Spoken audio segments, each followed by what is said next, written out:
Sunrock, the most powerful grass that humanity has ever conjured up, with even its less potent relative Moonrock being so extreme that Moonrock is too says much, it's dog. too much.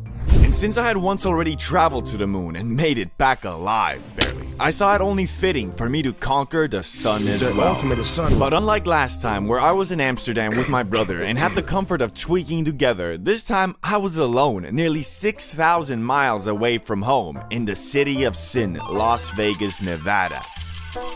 The story kicks off a couple days after I had hit my first blinker and discovered a new realm of high. You know, kinda like Columbus when he discovered America, but unlike Columbus who annihilated the indigenous people, I was annihilating the Zazav, you know, blah, blah, blah. Anyway, after seeing firsthand what the land of the free can offer in terms of getting obliterated beyond the realms of Mother Nature, I was quite intrigued. So, out of curiosity, I decided to Google strongest weed you can get in Las Vegas, just in case there was something more potent than Moonrock, which up until this point, I thought was the pinnacle of bud. So after stumbling upon an article comparing the rocks from the moon and sun, I realized that in my ignorance, I had crowned a false king, and the only deserving punishment for a big smarty pants weed stickman YouTuber like myself was to feel the full wrath of the true strongest weed in the universe. I hopped on the local Las Vegas weed dispensary site in hopes of having it delivered to me like the Benjamin, but either due to current weather conditions or just the delivery man greening the fuck out, it said, "We are currently not providing deliveries." But for the time being, I had no other choice than to leave my apartment and go to the closest dispensary in hopes of them having this exotic nug in stock. Only problem was that it was night and well, your boy wasn't exactly staying at Caesar's Palace, so as I was preparing to go outside in the dark, where, mind you, I saw a guy walking around wearing a safety vest, rocking a handlebar mustache, and carrying a double-barrel shotgun the night before, I just had to take a quick rip from the bong to make it a high story, you know? Okay, 2 miles that way. Wish I had a car. Guess I'll just run. Fucking bullshit. A few minutes later. Hello, sir? Oh yeah, hello. You guys have something called Sunrock? It's like, nope. Just sold the last stock. Those guys bought it. We got Moonrock though. No, I've already done that. You know where I can get some Sunrocks though? Yeah, the store a mile from here should have some left. Okay, yeah, thank you. A few minutes later. Sorry, I gotta see your passport first, bruh. No, but this is like my government-issued ID, can you... Look, I'm sorry. We have a lot of people visiting from banana republics these days, and we can't start selling to everybody with a rinky-dinky, this is a real country, Google it, ID card. Come back with a passport, and I'll hook you up. I'm not from Banana Republic. We made Skype.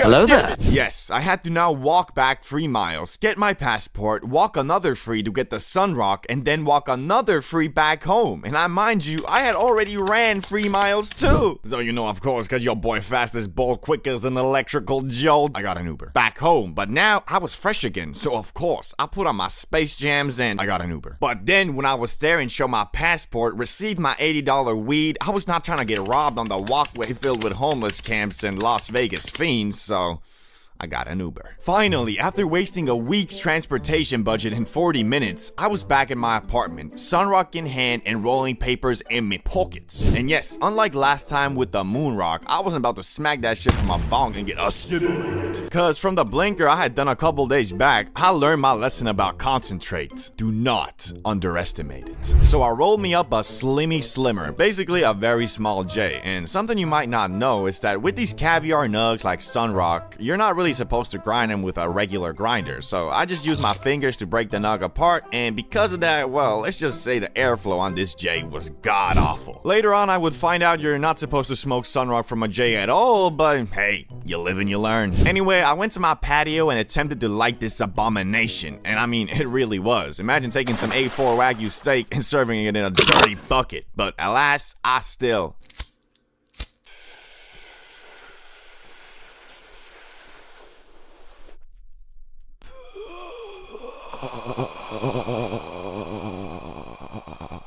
The first puff. Yes, the goddamn first puff got me drafted in a galactic war against the Matrix. And I think that had to do with the fact that Jay only had like 3 puffs in it, because I was basically just smoking straight nugs. But I decided for the legacy of CBD, bro, I shall do another puff.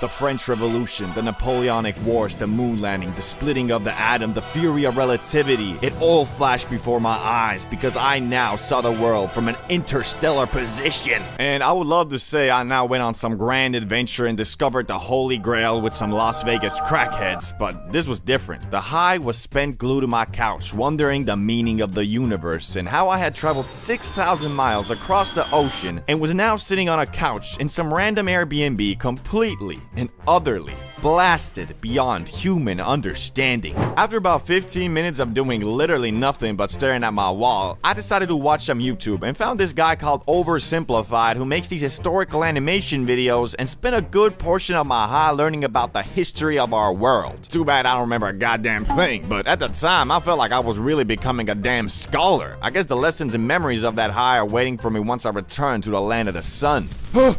Where am I? Man, I told you not to smoke that sun rock. You stuck on the sun now, fool, with the rest of us. No! Oh, no, wait, that was just a dream. Damn, I'm fucked up. Yeah, bro. You were in a hell of a kush coma. Yeah, I guess I was. Wait!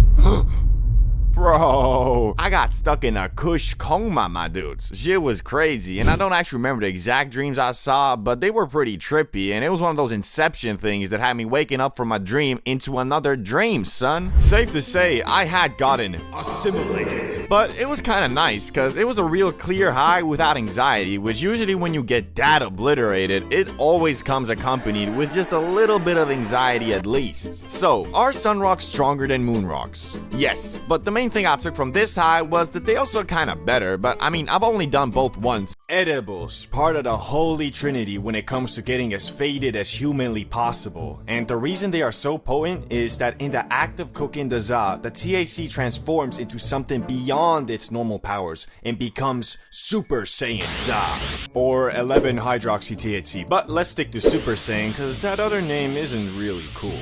Anyway, if you're an OG subscriber, you know my first time doing edibles was quite a crazy experience, but I wouldn't call it anything else than, yeah, I was really freaking high. But this time, the abominations we made were no mere first-timer dose. We threw everything we had in there. The day started like any other, except I had just gotten back from Barcelona the previous night and was a bit tired. But you see, there was this really cool movie in the cinema called Oppenheimer. Anyway, me and Rizix had planned to watch Oppenheimer in the cinema sometime before August, but being us, we obviously wanted to be baked during this time, and well, the movie was 3 hours long, so just a quick hit wasn't gonna cut it. So we decided on something we hadn't done in years, that obviously being edibles. The only problem was, we don't know how to manage time, and well, once we started actually making the things, the movie had already begun. But although I do love Cillian Murphy, let's be honest, the main part of this journey was the edibles, not Oppenheimer. So we were like, screw it, we only gonna miss like the first 30 minutes. Which, if we had actually read some reviews on the movie, we would have known it's not something you go to 30 minutes late while bugging up the Zaza and the world's strongest edible. Yeah, we also, just for safe measures, smoked a bit before too. But anyway, once we made our abominations and the whole house was smelling like Snoop Dogg's beard, we sat down to eat these deep fried to get you deeply fried cookies. Ready? Ready.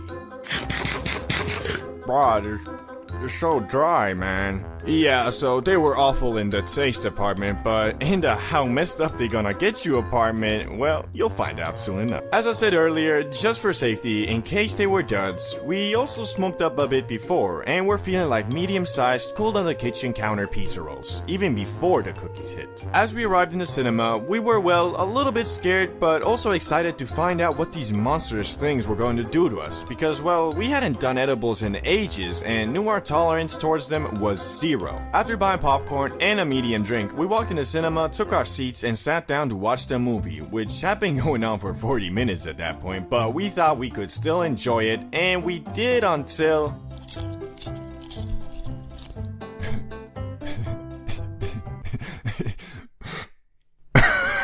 Bro, I could not stop laughing, and that's when I knew the edibles had hit. Now, up until this point, I consider myself a man of pure willpower and mental fortitude, and that there's no way some green plant was gonna get me bugging. And for the first 30 minutes after feeling them hit, it was true, until I got the ultimate disability the Za can curse you with. I'm talking, of course, about manual breathing. I was sat in that cinema like a full-on tweaker, and bro, it did not feel good. Like, however hard I tried to destroy the Super Saiyan Saw with my mind, I just couldn't. And Riz X was low-key tweaking too. Plus the movie, well, it was kinda shit. And before you roast me in the comments, I think Oppenheimer is a great movie. Just arriving 40 minutes late and bugging off Super Saiyan Za wasn't the best idea for a story-focused film. So, we decided to get the fuck out of there. And bro, I don't even know how to describe what I felt and saw once we opened the gates to the outside world. Bro, I was feeling like my senses were turned up to 10,000% overdrive. And bro, I'ma be honest, I was not seeing straight. So although we drove to the cinema, we were in no shape to drive back, so we just started paddling our demon eyes looking butts home. Until at some point, we found some e-scooters, so we rented those and just started blasting away. And what an amazing time that was. Like, every switch of scenery felt like a brand new biome. Like, at some point, we took a little detour through a park, and bro, we felt like we was in a damn jungle. Like, even the slight rumble and turbulence we got from the road made it feel like we were true explorers on not e-scooters, but one of those safari exploring buggies riding through unexplored wildland. But anyway, once we got back home, I decided to look in the mirror to see if I looked as high as I felt, and well,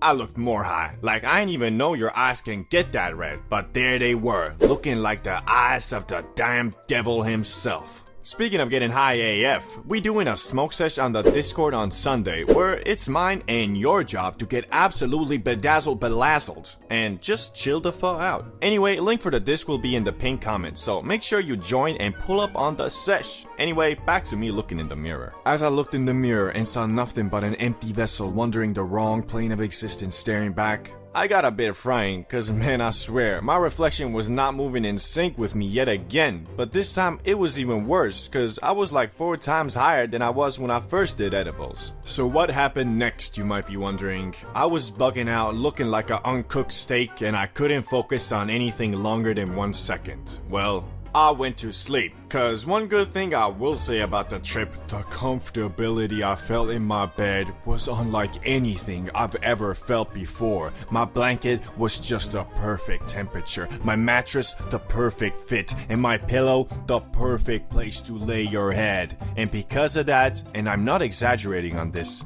the very second I closed my eyes, I was asleep. Well, not like deep sleep, but nap sleep. Anyway, after closing my eyes, in about 3 minutes, I was completely knocked out. And well, I slept so much like a baby, I actually believe the Za manipulated my very core and reverted my cells and body shape to that of when I was 3 months old, to enable me to get the full experience of sleeping like a baby. Only problem was though, as I woke up like literally 10 hours later, I was still high AF. Not like can't see straight high, but like just hit the BONG high. To be honest, I was just amazed, cause I knew if we had smoked that amount of Za we put in the cookies, we might have been really lit, but nothing like we were from the cookies. And after that day, I have now learned my lesson that actual strong edibles are more comparable to mushrooms than normal bud. I quit getting high for 30 full days after years of consistent use. No wake and bakes, no funny gummies, and even no nighttime tokes. Did I take back control of my life, unlock my full potential, and level up like every Instagram influencer would have you believe? Or did I just realize something way simpler? Well, I guess first we should start from the beginning. The decision to go clean like a jelly bean. It started with my arrival into my new home, Amsterdam, the city of, well, drugs and weeds, expensive weed at that. I was coming from a not-so-legal country, a country where the Za was a rare blessing, a commodity not to be wasted lightly. But my new reality was unlimited Zaza. So I smoked.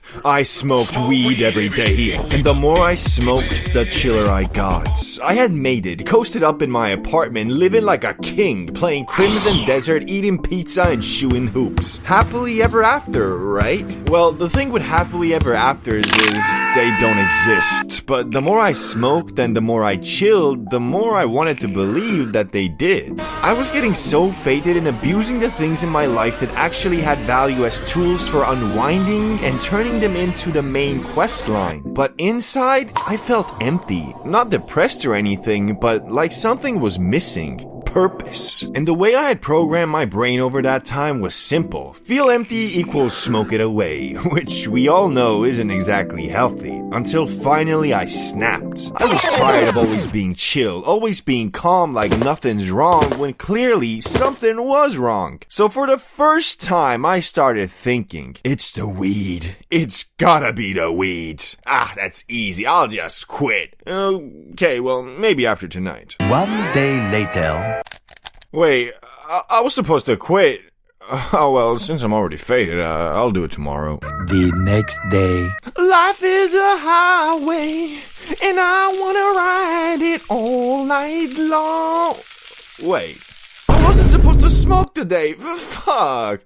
No, hold up, Brain. What's up, bro? You low-key got me effed up right now, dog. Yeah, bro, I'm gonna be honest with you. I don't run this place no more. Man, I can't believe I let this get so far. My brain refuses to accept the idea that the Za might be a bit of a problem right now. If I was gonna fight my self-induced crippling Zaza addiction, I was gonna need some help. There was only one man on planet Earth that could bestow upon me the self-improvement and alpha male motivation I needed to get back to my usual ways. I'm talking, of course, about Prime 2022 Andrew Tate. With sheer indefatigability, makes me a feared opponent in any realm. Okay, that last part might have been a bit over-exaggerated, but point is, I decided I was gonna quit the Za for 30 days on the spot, no questions asked. Not because I was doing bad financially, physically, or even psychologically. It wasn't like I was depressed or anything. I just wanted to prove that the only guy who runs the show in my brain is me. And if I decide to stop using our favorite brain tickler, it shall be so. And so it started, my 30 days off the Za. I won't go over every single day, but of course I'll cover all the important bits like day 1. I woke up with mild brain fog as usual, ready to take on the day with, well, I'm not gonna lie, a bit of sadness, because before my morning routine was, okay, time to do something productive. Whew, that was hard. Time to get absolutely f***ing obliterated. But now it was more like, okay, time to do something productive. Okay, what now? It wasn't that my brain was screaming, "We need to." It was more like I just wasn't content with existing and working. My brain kept jumping. Go play COD. Nah. Go watch something. Nah. Go shoot hoops. Nah. Actually bust a nut. And usually the next thing would have been getting high, but since that wasn't an option, it was just chaos. But overall, not that hard, because I used my favorite life hack, working out. I worked out so much that day, I didn't even think about the Za. I was just tired and went to sleep, but it really started getting more challenging on day 2. I woke up same as usual, but that day I felt weird. Nothing scary or concerning, just off. It felt like the fog was starting to fade, but instead of clarity, it was more like, man, stuff really don't be that interesting no more. My desire to play games low, watch movies lower. The only thing that really interested me was working, making videos, building sites, posting. Basically my job, but everything has its turning point. I can't work forever, and even at 10 p.m., a time I usually unwind, nothing was hitting. All I wanted to do was sleep and start the next day, and that felt kinda sad. Like, damn, that's really my whole day, wake up, work, sleep. Shit seemed kinda matrixy, not gonna lie, so I told myself tomorrow I'm forcing myself to do my hobbies, no matter what. Which brings us to day 3. I woke up feeling better, had a bit of motivation again, did my routine, get dressed, brush teeth, make breakfast, work, gym, and I'm back. Back home, controller in hand, playing Crimson Desert, and yeah, it was fun. But I can't lie, there was definitely a big part of my brain saying, this would be way more fun, huh, boy? But would that really be the case? Even on day 30, I kept thinking, well, we'll find out. Because day 3 is where I really started accepting life as a non-high man. time for a time skip to day 7. 1 week in, at this point, I didn't really think about the za anymore. No cravings during the day, and even evenings were getting easier. Although every time I watched a comedy, I couldn't help but think, man, this would be so much better with a couple puffs off the bro cloud. But I stayed locked in, because if I stopped now, I still wouldn't feel like I was in control. So I kept going, which leads us to day 14. 2 weeks off the za, and honestly, it wasn't that hard. The thought of being fried at night started feeling unrealistic. Like, yeah, that would be fun, but not really happening. Like thinking about owning a Lamborghini. Cool idea, but your brain discards it instantly. But I also noticed something else. Although I felt like I had everything on lock work-wise, I was more stressed. Not constantly stressed, but more fixated on perfection, making sure I make 0 mistakes. Before, it was, oh shit, I'll deal with this tomorrow. Now it was, oh man, how was I so stupid? Guess I'm not sleeping tonight. And I think I actually preferred the first one, because constantly worrying about things going wrong makes it feel like something's always wrong, even when it isn't. And that continued into day 21. By week 3, I had basically forgotten about the za as something I do. I still knew it existed, still remembered the fun, but it felt like a memory, like childhood, something you know you can't fully recreate again. Everything was going smoothly. Only thing is, like I said, my stress levels were still higher. Not because things were going wrong, but because I was thinking they might go wrong. As for hobbies, they were back to normal. I enjoyed gaming and shows again, but now purely as a way to unwind, which low-key made me sad. Because as a kid, the best gaming sessions were when you weren't allowed to game. Faking being sick or actually being sick but still grinding your character. That forbidden feeling I used to recreate by getting obliterated during the day was gone. Day 26. At this point I knew I could smoke again soon, but the question was, do I even want to? I had 0 cravings. Some days I didn't even think about it once, which might sound normal, but for me, after years of consistent use, was crazy. And that just reinforced everything good I've ever said about the za. But the moment of truth came on day 30. The final destination. I knew it was day 30, so I was thinking about it all day. Big decision. Do I stay off the za, or do I blast off from a single crumb thanks to my reset tolerance? At first I thought, if I smoke again, this was all for nothing. But the more I thought about it, the more I realized it wasn't the za I was addicted to, it was dopamine. The za just enabled it, and comparing it to nicotine, which I also quit, not even close. Nicotine was way harder. I can't even begin to explain how much easier it was to quit this than that. And thinking back, the best highs I had were never from doing it 24/7. It was when it was planned. Weekends, after a hard day, something to look forward to. And so the conclusion I came to was, it's a Zaza life for me. Ya boy went to the coffee shop, got some exotic Tropicana gelato, and got absolutely effing obliterated. But this time, different. No autopilot, no everyday habit. Wake and bakes are fine sometimes, but they gotta be planned. You can't let your brain get used to doing whatever it wants whenever it wants. Because if you actually want to enjoy the za and still live a fulfilling normal life, you need discipline. But hey, who knows when my next Zaza bender will be, cause let's be honest, living life on the high seas is never stable, but a pirate loves every moment of it. Substance abuse. Something that can develop over a short or long period of time, usually caused by the person's deteriorating mental health and being surrounded by the wrong people. Oh wait, sorry, that was 10 years ago. In 2024, it can also be caused by an artistically talented, god-complex, med-popping dude's texts being leaked on social media and thousands of people hopping on his drug abuse train for the views, motherfucker. But we'll get to that shortly. For now, I'd like you to try and remember Tide Pods, the Benadryl Challenge, DXM, cough syrup, all these weird drugs trips/challenges were made popular by social media. And today we're gonna look at the most popular ones and what they were, how they started, and finally how they ended. Starting with the Benadryl Challenge. The Benadryl Challenge was a dangerous viral trend that first gained traction on TikTok in 2020. The challenge encouraged users, particularly teenagers, to take excessive amounts of the over-the-counter allergy medication Benadryl to induce hallucinations. The participants would film themselves before and after consuming the drug, documenting their experiences as the effects set in. Girl, are you ready to get messed up? You know it, bitch. It'll all be worth it if we make the For You page a slay. Yas, queen. Okay, put it on recording now. Hey bitches! Today we're doing the Benderbill challenge, which is supposed to get you like seeing all types of hallucinations and stuff. And I'm joined with my BFF, Slurp for Clout 125. What's up, skanks? Anyway, let's get it started.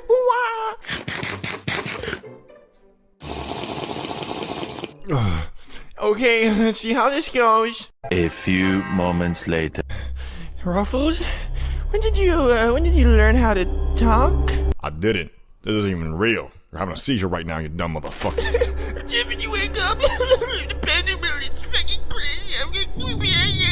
The Benderbill challenge was basically a dare for teens to overdose on a pill that when used properly helps you sleep off hay fever. When abused, oh, it gives you dreams alright, but instead of counting sheep, you might end up chatting with a lamp, mistaking your cat for an undercover FBI agent, or seeing things that, well, just aren't there. The risks included, but were not limited to heart palpitations, seizures, unplanned naps, psychosis, kidney and liver failure, and finally, death. Of course, TikTok wasn't too pleased with being the platform that made overdosing on Benadryl a trend, so after a few high-profile cases, TikTok hit the brakes, yanking down videos really fast. The lesson here might be to keep allergy meds where they belong, as a way to make springtime bearable, not as a weird DIY acid trip. Anyway, moving on to the one that I remember very well, and that was the Tide Pod Challenge. If you don't recall the Benadryl Challenge, then I don't blame you, as it was mostly popular on TikTok in 2020. But Tide Pods? Come on now, bruh. Everybody remembers that shit. I ain't never been a big TikTok scroller, but I do love me some YouTube, and fortunately, or well, unfortunately, this trend was popular here too. Some call it the pinnacle of internet stupidity, where for a brief and horrifying moment, people decided that brightly colored laundry detergent pods looked so delicious that they should be eaten. You know, like candy, but instead of sugar and flavor, it's packed with toxic chemicals designed to clean your damn socks, bruh. Imagine scrolling through your feed and suddenly there's a video of some dude chomping down a Tide Pod like it's the latest snack sensation. Why? Well, no one really knows. Maybe it was the bright colors, maybe it was boredom, or maybe humanity just took a collective dip in the shallow end of the gene pool. Either way, it quickly became the internet's most dangerous snack. People bit into these pods, filmed themselves foaming at the mouth like rabid dogs, and then shared it with the world for likes. Because, you know, risking your life for internet clout is always a great idea. You got the camera ready? Yeah, but I don't know about this. I think you're not supposed to eat laundry detergent. Ah, Jimmy, how many times am I gonna explain this to you? Well, could you explain it again, please? Long story short, you're gonna record me eat this Tide Pod, and in a week or two, we're gonna be driving around in a motherfucking Lamborghini, bitch! But mom only gives us like $40 a week, how you gonna do that? Man, screw the allowance. I'm talking about the Creator Fund, which is like $1 billion. Not to mention YouTube ad revenue. I mean, shit, look at Markiplier, that motherfucker rich as shit. Well, okay, if you say so. Yo, what is up, Bean Gang? You've been asking for the Tide Pod Challenge, and I'm here to deliver. Jimmy? Tom? Why aren't you in bed? Just a moment, Mom. We're doing laundry. Oh shit. Okay. Let's finish this tomorrow. Put the. Jimmy, Tom, what are you? You stupid boys. Once the Tide Pod Challenge became headline news, the internet finally woke up and realized, wait, maybe eating toxic soap isn't the best idea? Schools, poison control centers, and even YouTube had to step in, issuing warnings and taking down videos left and right. Tide even changed the packaging, making their pods look less like forbidden fruit and more like the cleaning products they actually are. The challenge died down after enough people realized that fame isn't worth burning your insides with detergents. Now it lives on as a cautionary tale about the dangers of internet trends, and as the butt of countless jokes and what not to do with your free time. But now, time for the latest case of internet retardation, which is Whippets, aka Galaxy Gas. Introducing the Whippet Challenge, where people discovered that you could turn a simple can of whipped cream into a great way to kill your brain cells. All you need to do is huff the gas out of the canister and boom, you're floating in the stars, bruh. Spoiler alert, you're not actually in space, you're just temporarily starved for oxygen. But hey, what's a little brain cell sacrifice for the sake of a quick fleeting high, right? Whippets are really just nitrous oxide, so basically the same shit Vin Diesel gets installed in his cars. Difference being, Vin Diesel doesn't inhale it himself. I think. Anyway, the biggest entrepreneur in the whippet space is Galaxy Gas, which although they say is for making whipped cream, that's kinda hard to believe because, well, I mean, look at this packaging. I don't know. I'm not American. Maybe y'all motherfuckers just really take your whipped cream seriously. The info on this subject isn't super concrete yet, but from what I remember, it all basically started with Kanye's text being leaked and people discovering that Yeezus is into whippets, which then inspired thousands of people to do the same and uploaded it to social media. Hey yo, you guys know what's happening with Johnny? I haven't seen that dude in a while. Oh, John, yeah, I remember that guy. He got addicted to whippets and ended up killing half his brain cells, so they had to transfer him to a special school. Kinda sucks. What? Didn't know dude was into shit like that. Where'd you even get those whippets? Walmart. So he got a fake prescription? No. They're sold at the home supply section for like $25, bruh. And you can get a shit ton of them. Damn, that should be illegal. Yeah, I guess. Since this trend is still ongoing at the time of this video, we don't really know how it's gonna end. I checked Galaxy Gas's website though, and it seems they've toned down their marketing a bit, and I couldn't find him at Walmart either. But from what I understand, this trend seems to be one of the worst, cause even though eating Tide Pods or overdosing on Benadryl have the chance of being deadly, I'd assume 99% of people might have done that stupid shit once and realized, yeah, shit, I'll just do the renegade dance instead. With this, it's like an ongoing addiction, and every puff makes you more and more stupid and disabled. Shit, maybe that's how it gets you. If you do enough puffs, the cells in your brains to stop you from doing stupid shit get obliterated, and all you left with is Lil Ye's echoing, hit the gas, I'm a genius. Oof, Nicotonio, LSD cards, Coca-Cola before they ruined it, method acting, cracked screen repair. There are so many, hobbies, so many substances with so many varying effects. Some similar, some different, some complete opposites. If you've ever wondered, purely for educational purposes of course, what all the hype was about, why people get hooked on these hobbies, which ones are not so dangerous, and which ones you should generally avoid. Whether you're a curious little George, a degenerate doomer, or a seasoned veteran, this is a must-watch. Because we're going to cover a topic I truly wish was included in the standardized education system and subjectively tell you everything you need to know about what every drug feels like. And as an extra disclaimer, I would like to emphasize that all of this is for educational and scientific purposes, and in no shape or form am I promoting any of these things. I'm just trying to inform the public about the dangers of everything mentioned in this video. Let's start with the most PG ones and work our way up gradually to the not so PG ones, hopefully keeping this video blessed with that green dollar sign. The sneaky little devil that owns real estate in almost every gas station, 7-Eleven, grocery store, you name it. Technically one of the least harmful substances on this list at first glance, but behind that soft, relieving, tingly tickle, it's quietly planting spores in your brain. Every hit gives you a short dopamine burst and a nice little boost in focus. When you first start, you don't even need much to feel the buzz. But over a day, 2 days, a week, a month, it steadily builds up an army of permanent little brain goblins with only one job. Nicotine. You need nicotine, then do it. And every time you do, they get fatter. They're feeding on that delicious Nicotonio juice. And the bigger they get, the louder they scream. The weird thing about nicotine is that if you could somehow perfectly tame it and consume it in a harmless way, like chewing it or something, it actually has some upsides like improved focus and alertness. Unfortunately, it's addictive, which kinda sucks, and most of the common delivery methods are rough on your body. Worst case, you're smoking cigs, which first of all, you're basically doing one of the few things we as a species know for a fact causes cancer, and you smell. Vaping is a bit better, but still not good. Pouches are decent, but overdo it and your gums enter a recession worse than the economic one. Gum is technically the safest, but once you're in the nicotine ecosystem, it's very easy to go from gum chewer to jewel puffer. What nicotine feels like ends up being less about the buzz, the tingles and quick dopamine kick, and more about the subscription model of enjoyment. It becomes the enhancer to whatever whatever you're doing, so you always want it nearby. Thankfully, or unfortunately, unless you're deep in the wilderness, there's always a shop close by with a Middle Eastern or Indian clerk ready to supply. So I dub Nicotonio generally unsafe, one you should try to avoid if you can. But now,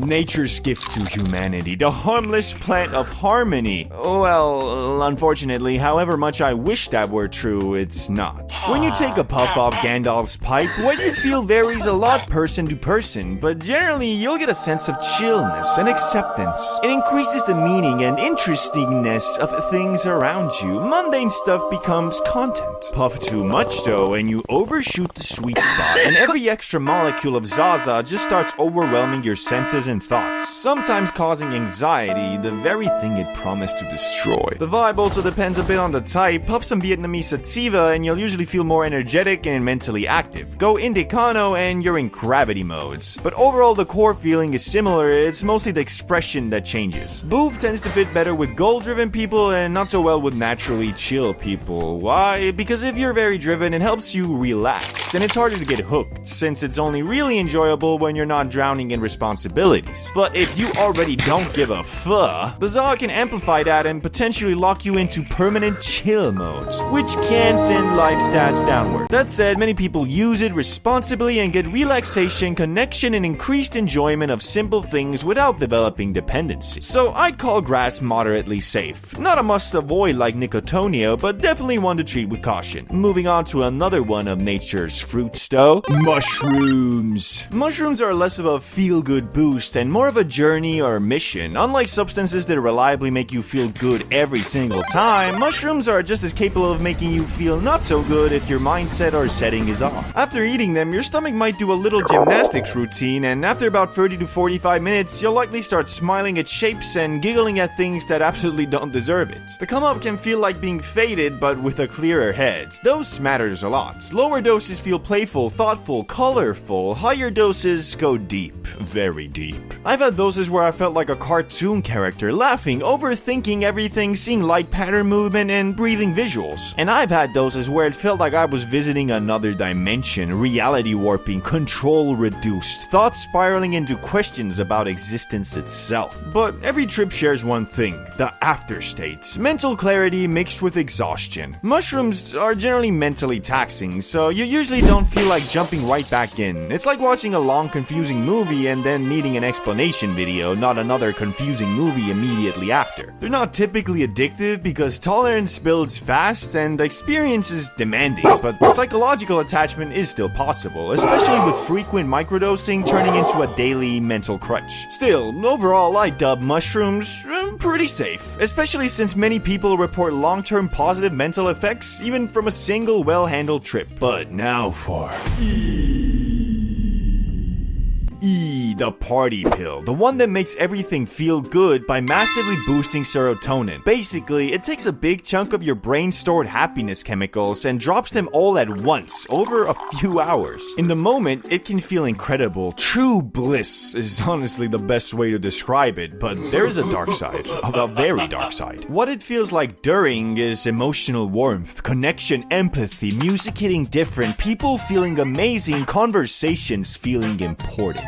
Your brain is basically in max serotonin boost mode. But afterward, yeah. Even if you only do it once or twice at a party, the days after can feel rough. Not always, but often. Emotional emptiness, slight detachment, low mood, like nothing hits the same. Not because you're permanently fried, because you just overstimulated your serotonin system and now it needs time to rebalance. You experience turbo happiness for a few hours. Normal happiness feels like the demo version after that. Usually after one or two uses, this dip fades in a couple days as your brain refills and resets. Sleep, food, and time help a lot. If you abuse it though, bit of a different story. That emotional flatness can start lasting longer. Mood drops harder, anxiety episodes, sleep gets messy, motivation tanks, and brain fog rolls in. The magic disappears and people start chasing the first roll, which never really comes back the same way. And here's the big difference between this and something like mushrooms. Mushrooms are more of a journey, you can bring something back from. E is mostly just a few hours of chemically amplified bliss that feels like 10 minutes in hindsight, no built-in lesson, no deep insight, just you, white pupils, loving everyone at the function. And the dangerous part? I'm not gonna lie, for many people, it is one of the most fun nights they've ever had, which is exactly why it hooks people into repeating it. So genuinely, do not try it. High fun, high cost potential. This one goes in the ultra avoid tier for me. Not recommendable, and personally one I regret touching, because once you felt that artificial maxed out bliss slider, you know it exists and you can't naturally recreate that exact level, which kinda sucks to be aware of. But now for Coca-Cola pre-patch. Coke is like E's more business and alpha male centric brother. Both are considered party substances, but whereas E is more of an empathogen, boosting feelings of connection and emotional warmth, Snow is a pure stimulant.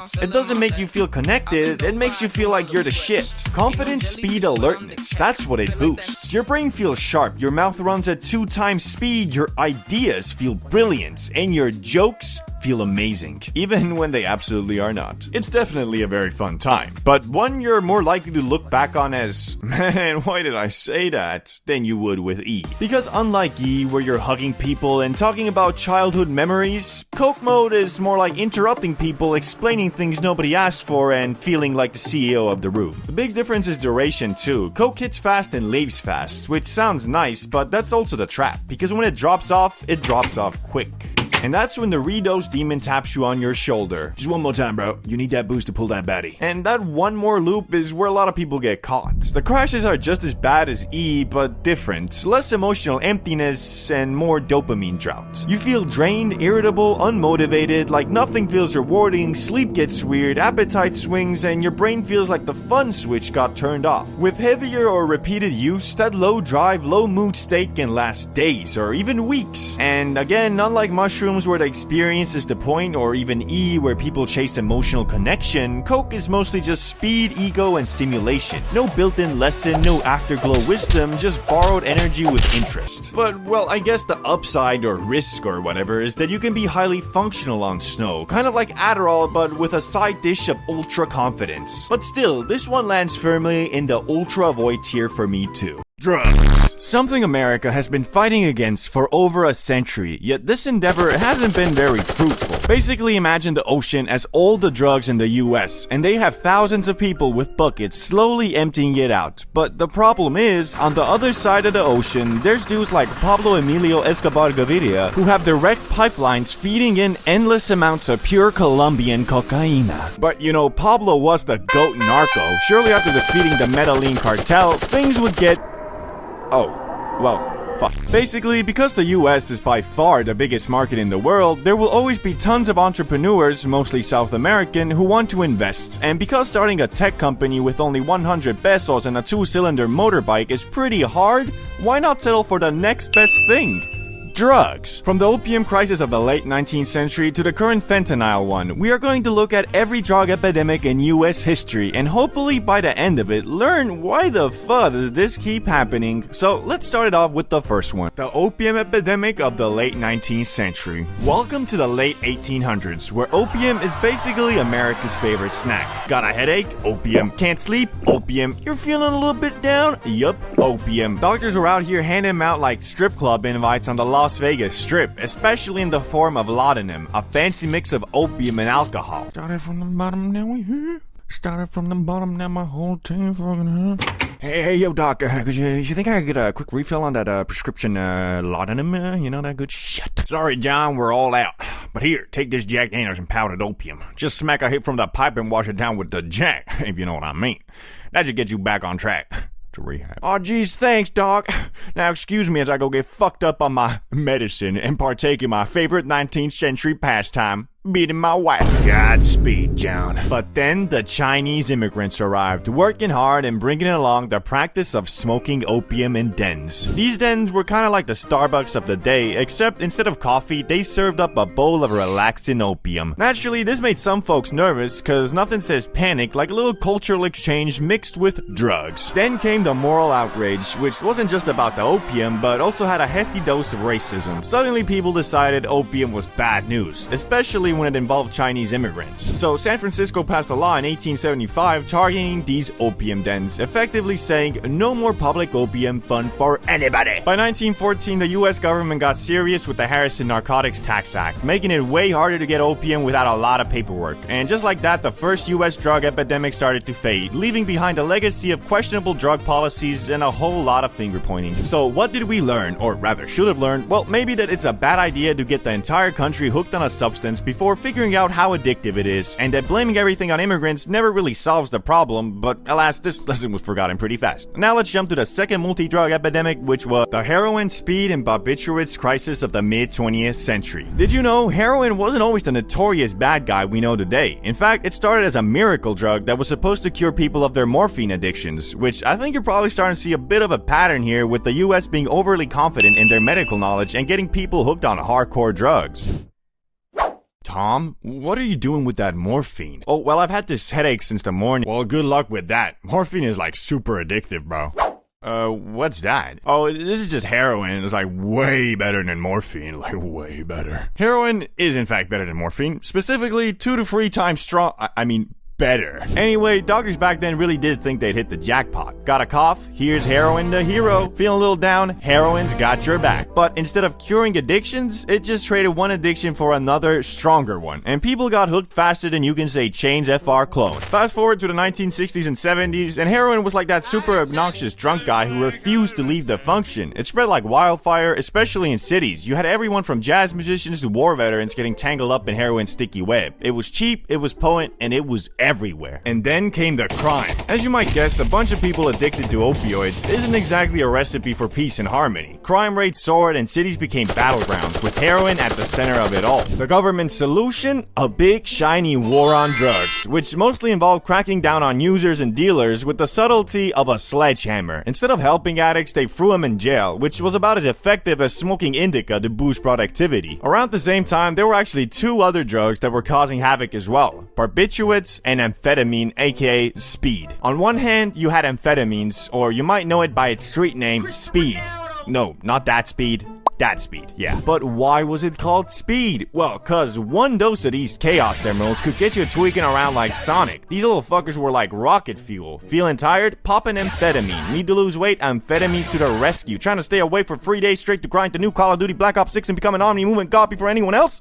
Yup, you guessed it, amphetamines. But after all that speeding around, people needed to come down, and that's where barbiturates came in. These were the downers that help you sleep, relax, or just stop vibrating like a jackhammer. Doctors handed out like candy, thinking they were the perfect solution for everything from anxiety to insomnia. The result? A whole lot of people bouncing between being wide awake and dead asleep, often with a little too much of both. People started getting seriously hooked on this cocktail of uppers and downers, and it turns out when you mix the two, it's a recipe for disaster, like trying to drive with one foot on the gas and the other on the brake. Overdoses skyrocketed, and suddenly, the party didn't seem so fun anymore. It was shortly after Marilyn Monroe and Judy Garland died from a barbiturate overdose, the government finally decided to step in, cracking down on these pills and making them harder to get. And just like that, America had to find other ways to stay awake or chill out. But now we are arriving to the more well-known controversial epidemics, first of which is the famous crack cocaine epidemic 1980s to 1990s. Crack was like cocaine's cheaper, faster little brother. It was easy to make, easy to get, and way too easy to get hooked on. Think of it as the fast food of drugs. Cheap, quick, and leaving you with serious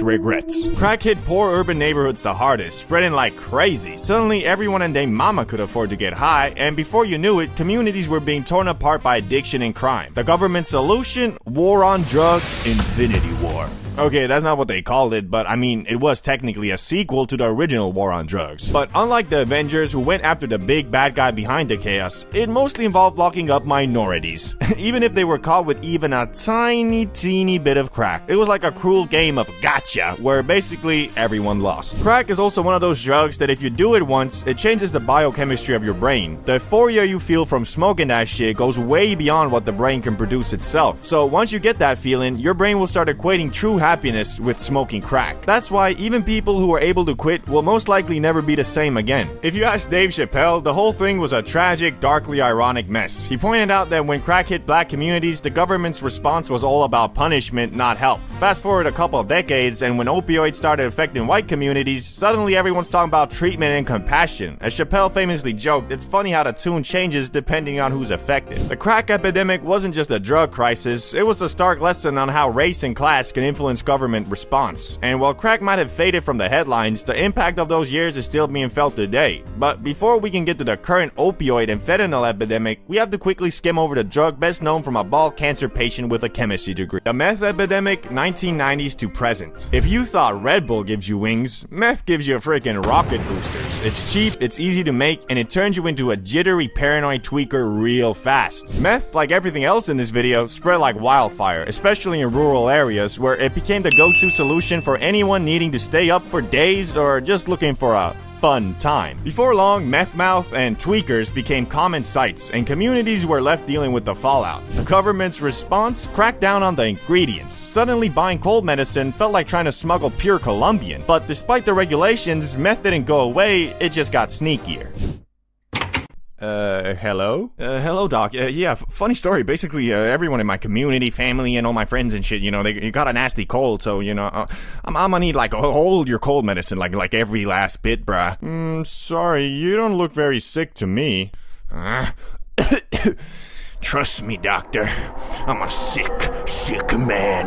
Now give me your fucking cold medicine or I'm gonna burn this freaking place down. Around the same time, there was also the prescription opioid epidemic, but the story there is basically the exact same as the opium one. Only difference being that this time it wasn't technically the government's fault, it was big pharmaceutical companies who convinced doctors that opioids had no side effects and could be prescribed out like Tic Tacs. Spoiler alert, these were some of the most addictive drugs in the universe, and comparable to Thanos with the Infinity Gauntlet, but you know, only like 1 or 2 stones. Now though, we're gonna talk about what happens when opioid Thanos gets all 6 Infinity Stones. The fentanyl epidemic, 2010s to present. Now we're in the 2010s, and if the prescription opioid epidemic was Infinity War, then fentanyl is Endgame. Fentanyl is super potent, like 50 to 100 times stronger than morphine. A tiny amount can knock you out, and by knock you out, I mean send you to the gulag where you either clutch it or it's game over, bruh. The scary part, fentanyl is showing up everywhere, often mixed with other drugs like heroin or even cocaine, usually without the user's knowledge. Suddenly, what might have been a manageable, if still bad habit, has become a deadly gamble. One wrong hit, and you're dead. The government has scrambled to respond, focusing on harm reduction, distributing naloxone, an overdose reversal drug, and setting up safe spaces for users. But fentanyl keeps spreading, turning every drug purchase into a potentially fatal decision. The practice of meeting a stranger at the club and bonding over some pure Colombian is really dying out, man.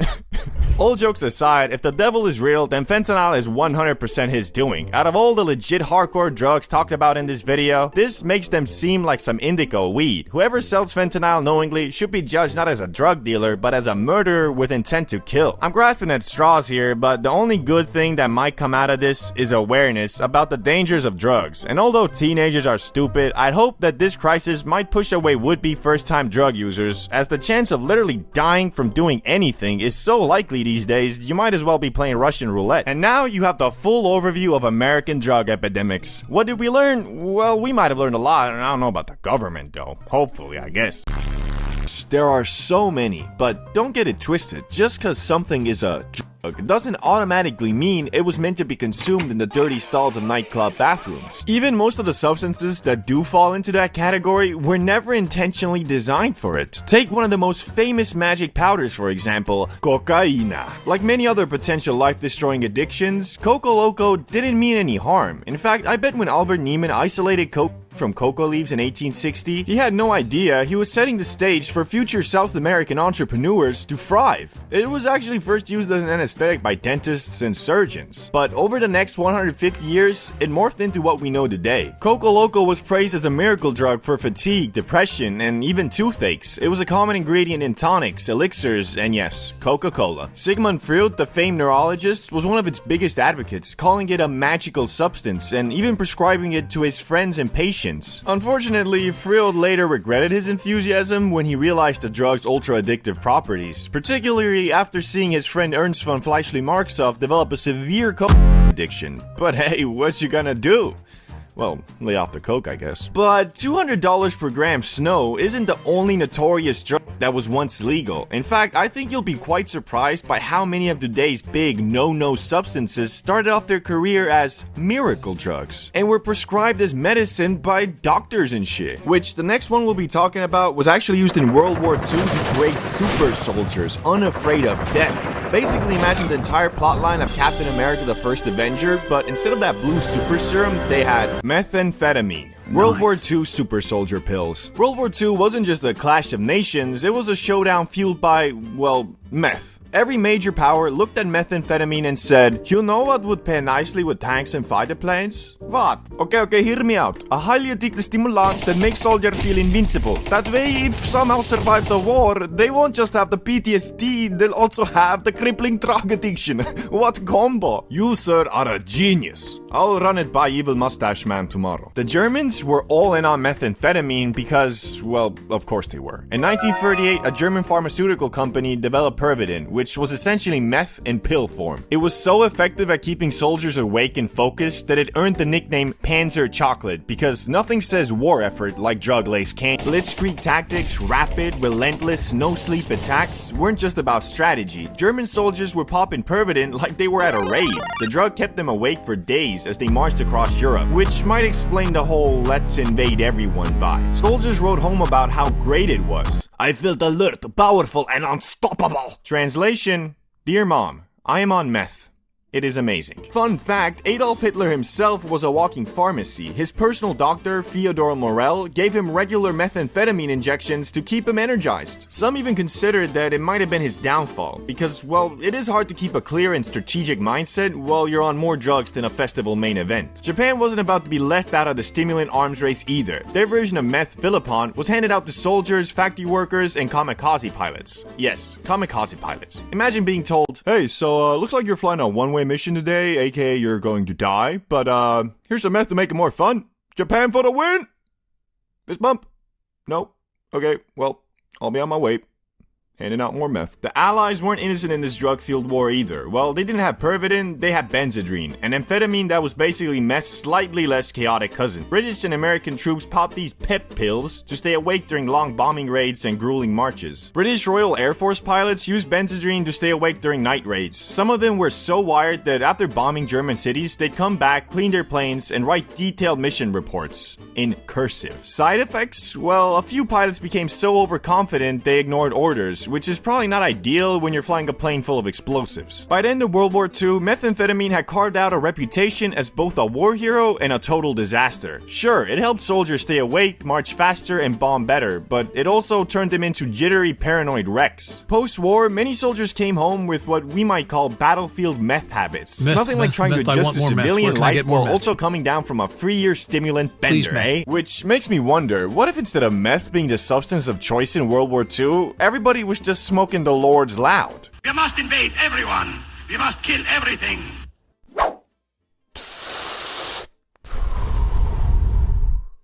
Perhaps we should just call this bullshit off. This next drug might be even more well-known and its history even weirder, and that is MDMA. From lab coat to dance floor. First off, MDMA wasn't created for partying. Oh no. It was born in 1912 in the lab of a German pharmaceutical company called Merck. The chemist behind it, Anton Kurlisch, wasn't really trying to invent a drug that makes people hug strangers at music festivals. He was working on an entirely different problem, synthesizing medications to stop excessive bleeding. MDMA was just a random byproduct in this quest. It was an accident, which is somehow the most MDMA thing ever. Did Merck realize they'd accidentally created a future rave drug? No, not at all. They didn't even test MDMA on humans. Instead, they filed it away under meh, not important. It was just another molecule on a long list of maybe useful someday compounds. Fast forward to the 1950s when the US military and the CIA were doing some totally normal Cold War things, like trying to figure out how to use drugs for mind control, aka MK Ultra. MDMA caught their eye as a potential tool for interrogations because, you know, nothing screams top-notch spycraft like dosing people with a chemical that makes them feel euphoric and want to talk about their feelings. Did it work?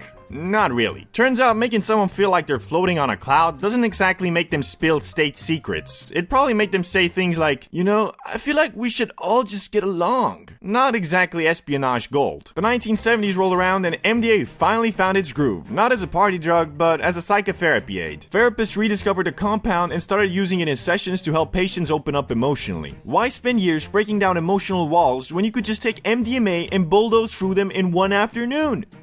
Like all good things, MDMA's peaceful little therapy bubble couldn't last. The drug escaped from the therapist's office and somehow landed in the hands of partygoers. By the 1980s, MDMA had become the ultimate nightclub companion. In classic marketing genius, someone decided that MDMA didn't sound cool enough for the club scene, so they rebranded it as ecstasy. Boom! Instant hit. By the mid-80s, ecstasy was everywhere. Raves, dance floors, house parties, you name it. People loved the euphoric high, the amplified sense of connection, and let's be honest, the way it made techno music sound like the voice of God. Naturally, this didn't sit well with the authorities. By 1985, the US government officially classified MDMA as a Schedule I drug, meaning it was deemed highly addictive with no medical use. Despite being banned, MDMA didn't just vanish, it continued thriving in underground scenes and became a staple of rave culture. Meanwhile, researchers never gave up on its potential for therapy. In recent years, it's had a bit of a comeback, this time as a possible treatment for PTSD, anxiety, and depression. Studies are showing that MDMA-assisted therapy is shockingly effective, especially for people with severe PTSD. It turns out the same drug that makes people hug strangers at Burning Man can also help veterans confront their darkest memories. Talk about range. But staying on the topic of MK Ultra and the government's attempts at mind control, there's another drug that caught their eye, and that is LSD. The story of LSD begins in 1938 with a Swiss chemist named Albert Hofmann, who worked for the pharmaceutical company Sandoz. Hofmann was tinkering with compounds derived from ergot, a fungus that grows on rye and other grains. His goal was to develop a stimulant for respiratory and circulatory systems. Instead, he accidentally created a psychedelic ticket to another dimension. Classic mix-up. When he first synthesized LSD, it didn't seem particularly interesting, so he shelved it for 5 years. In 1943 though, Hofmann revisited the compound, and while working with it, he accidentally absorbed a tiny amount through his skin. This led to the world's first acid trip, which Hofmann described as unusual shapes with intense kaleidoscopic play of colors. Which, I wish he had used an easier word to describe it, so I wouldn't have to Google its pronunciation. A few days after his accidental exposure, Hofmann decided to take 250 micrograms of LSD to see what it could do. Spoiler, this was way too much for our first trip. Soon after, he realized he was extremely high and decided to bike home, thus creating Bicycle Day, the unofficial holiday for LSD enthusiasts. Hofmann described it as a state of dreamlike euphoria mixed with terror. Everything around him warped and shifted. He thought his neighbor was a witch, his furniture was threatening him, and the walls were melting.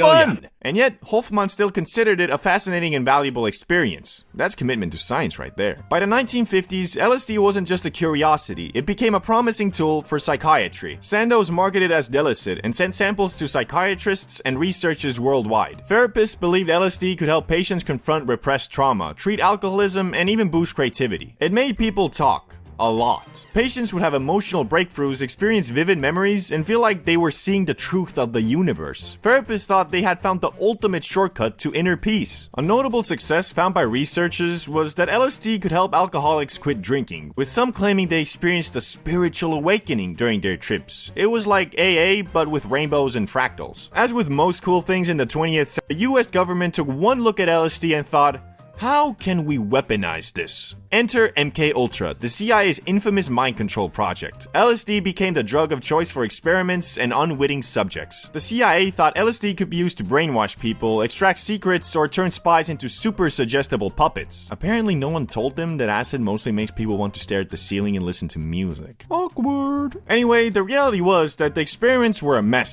Subjects, often unaware they'd been dosed, experienced paranoia, hallucinations, and existential crises. Turns out slipping LSD into someone's coffee isn't the best way to create a super spy. Who knew? By the 1960s, LSD had escaped the lab and landed squarely in the hands of counterculture pioneers. Enter Timothy Leary, the Harvard psychologist turned acid evangelist. Leary's mantra, turn on, tune in, drop out, became the rallying cry for a generation of hippies exploring their consciousness. By the late 1960s, though, LSD's reputation had gone from therapeutic miracle to moral panic. Stories of bad trips, psychotic breaks, and people thinking they could fly, hint they couldn't, spread like wildfire. empire. Governments around the world scrambled to ban LSD, labeling it as dangerous and addictive, despite there being little evidence to support either claim. In 1970, the US classified LSD as a Schedule I drug, making it illegal for any use, even research. The summer of love was over, and the war on drugs was in full swing. Since the dawn of humanity, us Homo sapiens and previously Neanderthals have always been different from the rest of the pack, where zebras, deers, and other pussy-ass animals accepted the pre-installed food chain. We humans decided, Man, screw this shit! These mammoths always walking around like they own the place. I'm tired of being a beta. Let's go get a bunch of spears and kill these fat motherfuckers for food. The only problem with having self-awareness and as of 2024 being the smartest creatures in the universe is that with a cruel twist of fate, being so intelligent has also made us the saddest and most mentally unstable creatures as well. Unfortunately, being so sharp, we have over the years, through the power of chemistry and science, invented or tried to invent happiness in capsules, syringes, powders, or anything else we could come up with. So today, we are going to go over humanity's worst creations in the field and dive deep into horrifying drugs you should never ever try, starting with crocodile, aka desomorphine. Crocodile, also known by its chemical name desomorphine, is a synthetic opioid that is notorious for the horrifying physical effects it can have on users. Originally developed in Russia as a cheaper alternative to heroin, crocodile is typically made by combining codeine with toxic chemicals like lighter fluid, paint thinner, gasoline, hydrochloric acid, and even red phosphorus from matchstick heads. The nickname crocodile comes from the scaly greenish skin that forms where the drug is injected. Yup, you heard right. Your skin literally starts looking like a crocodile's because this stuff is so toxic it causes the tissue to rot. We're talking about skin peeling, scales forming, and bones becoming visible through flesh. Ew. You'll be looking like Green Goblin, bruh. Except for like, super strength and a cool glider, you'll just have a life-destroying addiction to a DUI opioid.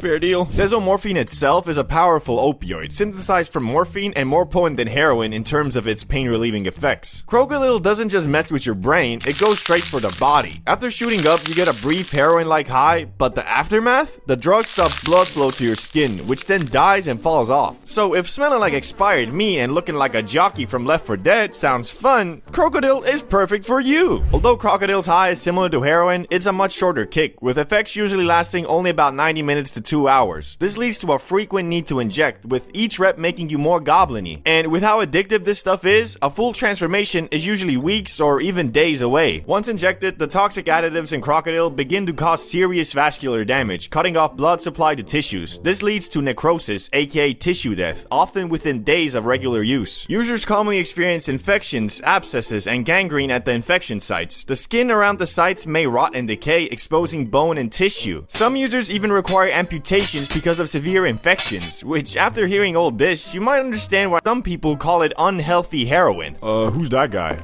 Oh, that's Tom. Yeah, he's into all types of messed up drugs. Damn, hate to say it. Yeah, don't talk to him. He's definitely a bad influence.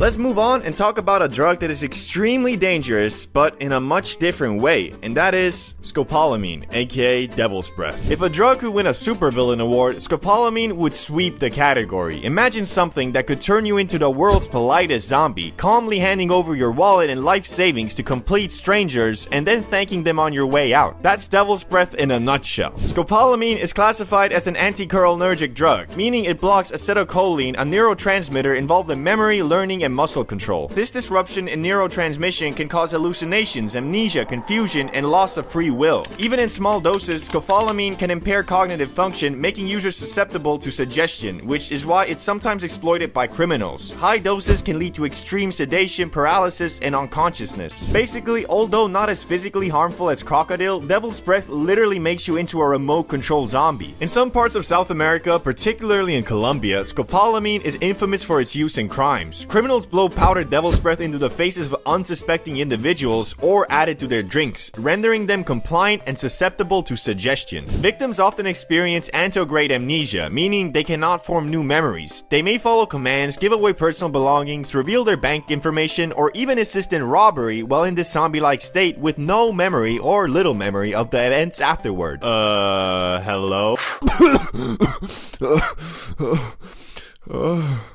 Where am I?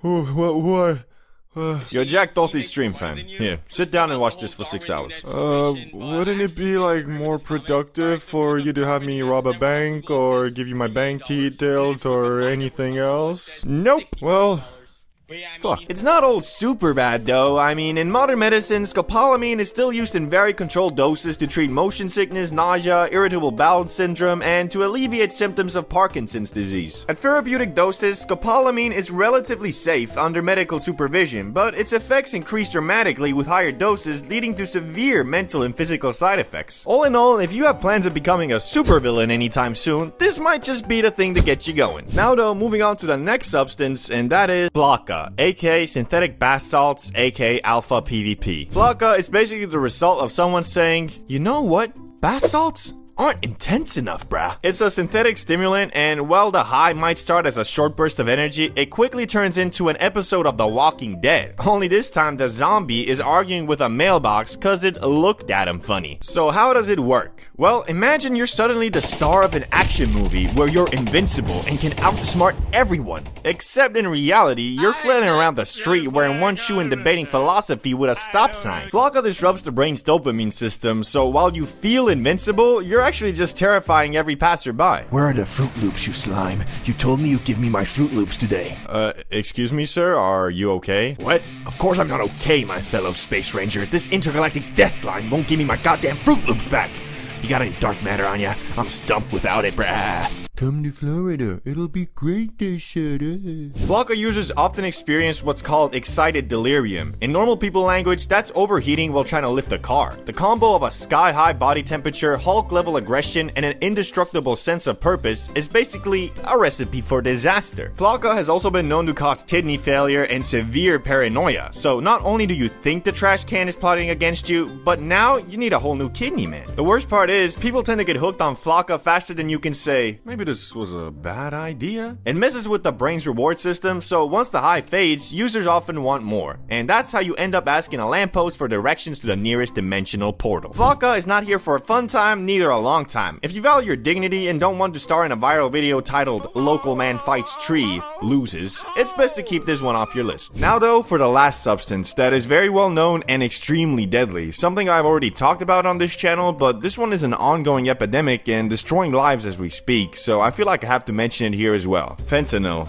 aka death. Okay, so no one calls fent death, but they should, because this drug is known for killing people like flies. It might not be as extravagant as the other substances in this video, but that does not mean it doesn't belong here. Fentanyl is an ongoing crisis in the US, meaning unlike Crocodile or Flocka, which are niche drugs, by the time you finish watching this video, there'll be at least one person who OD'd on fent. Fentanyl is slipped into everything from coke, molly, other opioids, and yes, even weed. As Dio Vaughn said to Vice President-elect JD Vance, I don't know if I'd be sober if this stuff weren't killing people, to be honest with you. Which might have not been super appropriate to say, but you know, he's kind of right. There is no escape from fentanyl. You do it once and you're hooked for life, which means a couple days to a week or two max. Cause if you're lucky enough to escape fent your first time, it'll get you so addicted, you'll most likely start considering selling your body on the streets to get more of this stuff. And then, well, OD and die. Hopefully, by the new appointed leaders of the free world, this awful pandemic could finally start declining, but until that day arrives, doing anything besides store-bought stuff is truly a deadly gamble. Substance addiction is a very scary thing. Well, it depends. A dude who's addicted to ashwagandha ain't gonna be on the same level of desperation as a motherfucking crackhead, but nevertheless, both them dudes still addicted. Only difference is, one is willing to lie, rob, manipulate, and destroy all his relationships just to get one more smack of that sweet, sweet crack. Anyway, since this seems to be a trendy topic right now, we are going to be ranking every substance from S to F based on many factors like addictiveness, how hard it is to quit, how much it affects your life negatively, etc. With F being the hardest to quit and most harmful for you, and S being just a mild addiction. And all of this will of course be presented to you in a family-friendly, comedic, entertaining, and scientific way, so YouTube, please, I'm just a funny stick man. So let's start it off with what your boy might be addicted to just a teeny tiny bit, and that's of course weed. Some people might say you can't get addicted to weed, and to those I say, bro, you dumb as shit. Okay, not to be mean, but that statement is just false, because as humans, we can get addicted to anything and everything. Even shit like a cool breeze on a hot summer's day could get you addicted, because that shit feels nice, bro. What I'm trying to say is that even though getting physically addicted to the Zaza is quite hard, getting mentally addicted is easier than watching a 10-minute YouTube video. Well, if you're Gen Alpha, this doesn't apply to you with your skibbity toilets and stuff, but you get what I mean. It's all about habit and relieving stress, and even if you smoke up once a day at the end of your day when you got all your shit done and it's time to relax, you still mentally addicted by equating relaxation with smoking the Lord's loud. But overall, if I'm being a $125.5 with you, this isn't too bad, because when you're at this level, you won't start tweaking if you don't have any weed. You just prefer it if you did. But if you do smoke up 24/7, it's a bit different, because your body will start relying on the za to get you through your day. Although honestly, it's kind of hard to get to that point, because if you're anything like me, after a day or two of smoking weed and doing nothing productive, your mind will tell you, oh boy, time to get faded and play V-Rising all day again. Bro, what the fuck is you doing? You really finna wake and bake again? You're broke, and you look like a damn bum. Man, I swear, you wake and bake today too, and I'ma start giving you mad anxiety, bruh. Oh, okay, fine. I'll be a functioning human today.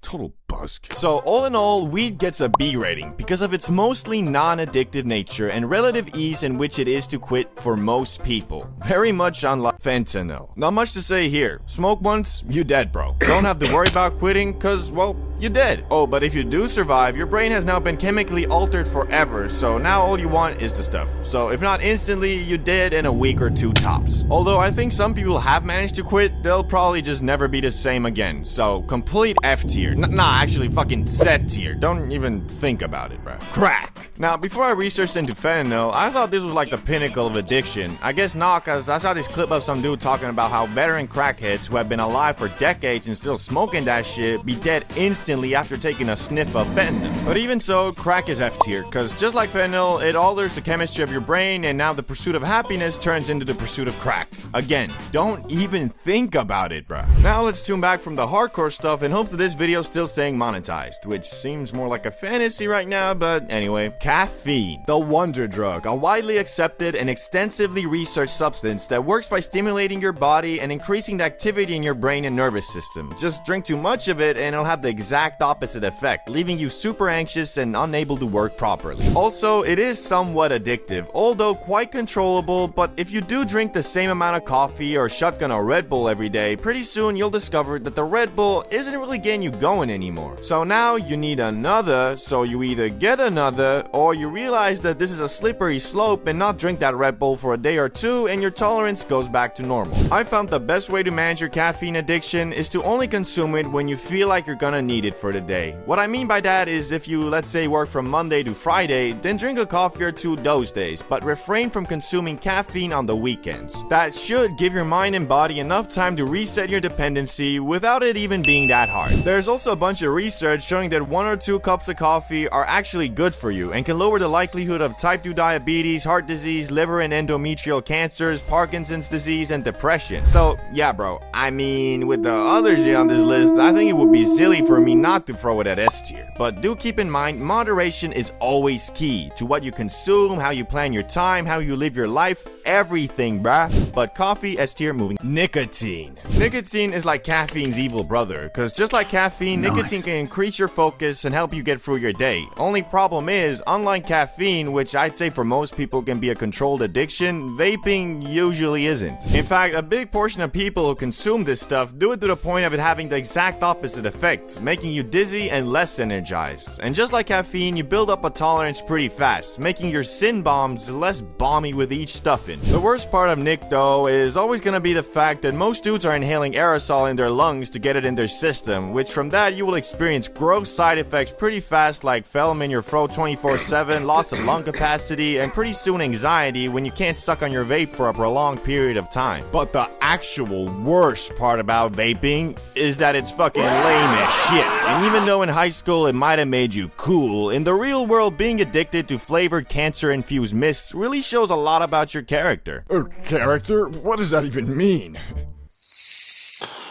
It means that if you're like really addicted to the point of vaping every day all the time with no plans on quitting, it indicates that you're a mentally weak person, because at that point you sound like a ghoul from Fallout, run out of breath from walking up a flight of stairs, and you're constantly spitting shit from your mouth, aka you've turned into a gremlin, aka you're gonna be treated like a gremlin by people who aren't gremlins. If this is only something I've noticed, then so be it, but if I'm gonna keep it $1.50 with you, every single person I know who is heavily addicted to nicotine is not a very productive / successful person. But hey, that might just be me and my personal experience. So make sure to comment down below if you've noticed something similar or I'm just talking out my ass. We're gonna throw nicotine at E tier just cause, well, crack is on F tier and, well, it's not that bad. Now though, moving on to a more psychedelic world. Mushrooms. I'm not talking about culinary mushrooms or even the ones Mario uses to grow bigger. I'm talking about the mushroom Luigi collects and saves at the beginning levels for when after the game is over to get on Rainbow Road, if you know what I'm saying. Psychedelics overall are not super addictive though, cause if you've ever been on a trip from these things, you know that shit is exhausting as shit. I mean for real, after my heroic journey, I felt like my brain had gone through a month's worth of thoughts in one 5-hour session, leaving me completely mentally drained. But that doesn't mean mushrooms aren't addictive at all, because although not physically addictive, just like weed, mushrooms can be mentally addictive, cause when you're tripping, you feel like you're in this secret dimension of being, which gives you a sense of belonging and makes you feel special. And that feeling can be addictive, especially if you're not very happy with your current situation in your normal life. They can be used as an escape, kinda like Alice in Wonderland, but unlike more natural escapes like TV shows, video games, and movies, mushrooms leave your brain drained and confused. That's also the reason why if you go to a smart shop in Amsterdam, they always tell you to take at least a 4 to 5 day break in between mushroom trips. Firstly, because of the aforementioned mentally draining effect they have, but also because your body builds up a tolerance extremely fast to psilocybin, the chemical found in magic mushrooms. And if you bang multiple trips in a row, the effect will be much lighter, but also because of that, it'll feel less draining and therefore make it possible to take this stuff daily. And if you do, you can get a bit disassociated from your normal existence and therefore build up a bit of an addiction to mushroom land. All that being said, magic mushrooms are one of the only substances on this list that have been proven to have therapeutic uses, like for example fighting your other addictions. I know from my personal experience when I banked a heroic dose, it made me think a lot about how much I consume things like weed and nicotine, and from that I was able to cut both those things down a bit, especially the nicotine. I also know of people microdosing this stuff and having positive effects, but me personally, I don't really believe that, because if you're taking them every day, you'll eventually start relying on them, and that kind of defeats the whole point of tripping once and carrying what you learn into your normal life, I think. Anyway, all in all, mushrooms gotta be B tier, because when you do get addicted to them, it can drastically mess up your life. It's just kinda hard to get to that point. I think all of us here have been high before, and probably drunk too, but have you been both at the same time? Cross-faded. Getting this mixture right is unfortunately quite hard, cause if you smoke too much, you'll be reduced from Mr. Life of the party into a disabled slab of meat on the couch, where you'll spend your night alternating between scrolling TikToks and eating Doritos from your belly. But man, you get this concoction of THC and alcohol right, and the two chemicals will fuse with each other and create something more than they were separately. You'll become Stage 7. I'm so fucked up, man. Nah, but for real, you know how the magic spice makes everything interesting, but at the same time it throws you in the 10x gravity chamber with Vegeta, so every drop of energy you spend feels like you just ran the 100 meters and barely clinched the win over Usain Bolt. Well, the Henny will fix that for you, so if you get the mix right, everybody's stories and conversations will become 5 times more interesting. But at the same time, you also violent off the Henny, so you got the energy to do stupid shit while being zoinked out of your mind. Hey bro, what you doing up here? Shit, we about to jump into the pool, fool! Ain't it a little small? Nah man, it's good, look at this! Hey bro, can you call the ambulance? I'm actually in very serious pain right now. Okay, so I've talked about how awesome it can be, but man, if you're actually wasted, don't smoke the za, cause the za makes it very hard to vomit, and if you're drunk as fuck, you can see how that can be very dangerous. But man, I swear, these guys be enemies one day and best friends the next. Cause if you know anything about science like I do, then you know that the best cure for a hangover is that Cali exotic bud. So I always pack that first aid kit for the morning after the party. It can even be used as a vaccine, kind of. So by that I mean if you smoke up before a night out, your hangover won't be nearly as bad. I don't know, at least that's how it works for me. But bro, this one time I was celebrating my high school graduation by going camping with our entire class, and you know your boy got straight obliterated off the Henny and za. But thankfully in the morning I wasn't feeling too bad, but I felt it getting worse, so I went to my homie Salamander and politely asked, "Shall we partake in the rotation of the spliff, my dear man?" "Yes, I believe that is a stupendous idea." "Fabulous, shall we?" "We shall." And after that holy rotation, I was suddenly cured and went on to spend the whole day hanging out with our class in castle ruins, museums, boring shit like that. But once we got back to our campsite and my high had almost faded, I suddenly got real sleepy and I wasn't feeling so good. So me being the total geek I am, went to bed at 9 p.m. on my last day before I never saw these people again. And it must have been divine punishment or something, cause I woke up with my first and worst hangover I've had. And here's the kicker, I was out of kush. Feeling like a badly programmed NPC, I hated everything that wasn't lying on the ground fading in and out of sleep. Worst part was, everybody started packing and getting ready to leave, whilst I was in the most agonizing state my body had ever been in. I'm usually one to push through the bad trip or not feeling so good, but that day I was absolutely defeated by mortal man's only weakness, hoes and booze. I guess what I'm trying to say is, being crossfaded is usually a hit or miss. You either have the time of your life or you overdo it and end up being the weirdo at the function who falls asleep on the couch overnight, or even just blazes up at home and just forgets to even go to the party.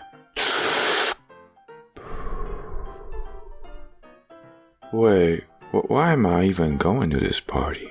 I don't know about you guys, but I swear, these days whenever I go outside to catch some fresh air and enjoy the glory of the sun, I'm instantly greeted with mofos triple tapping the Elfington like it was a raid boss. Young, old, fat, ripped, it don't matter. Everybody consuming the Nick some way or the other. Shit, not even our goddamn elementary schools are safe. 12-year-old kids be waking up one day and just being like, you know what? Today seems like the perfect day to get an awful addiction that I will regret for the rest of my life and struggle to control daily. Yeah, better hit up Jimmy too. Maybe he wants to join in.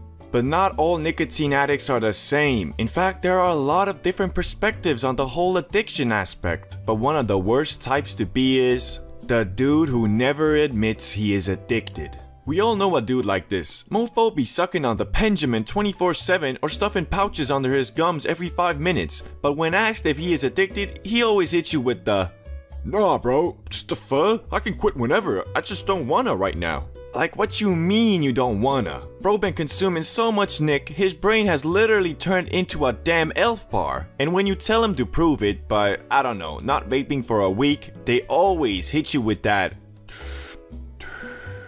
"Man, I ain't gotta prove nothing to you. You don't know me, what I've been through. I'm a dog, I'm a killer."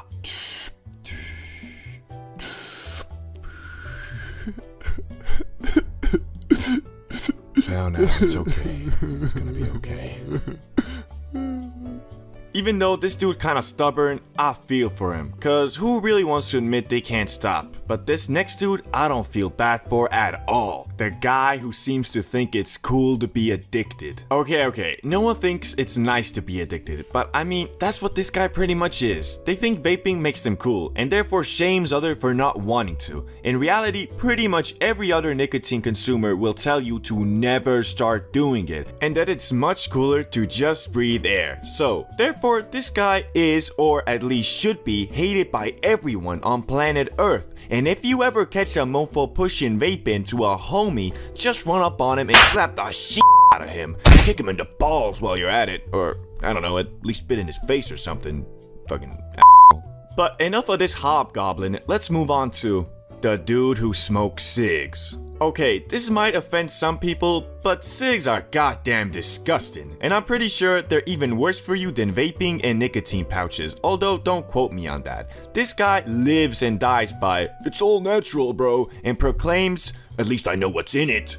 Like, sorry for hanging on to hope that just maybe, I might not get cancer. Cause this dude already marked his calendar for the good old iron lung. Not much to say except for, man kinda smells, so 1 out of 10. Never touch nicotine, let alone cigs. But now it's time for the occasional addict. Okay, this one is near to my heart, cause sad to admit it, this is kinda me. This dude doesn't have his own vape or pouches or cigs or anything, but that doesn't mean he isn't addicted because he still consumes Nick whenever he's offered or the opportunity arises. Speaking from experience, this guy kind of in limbo cause even though there could be weeks, even months when he doesn't touch the Elfington, but then one day he might go somewhere with the homies and do something like this. You wanna hit this? No. Okay.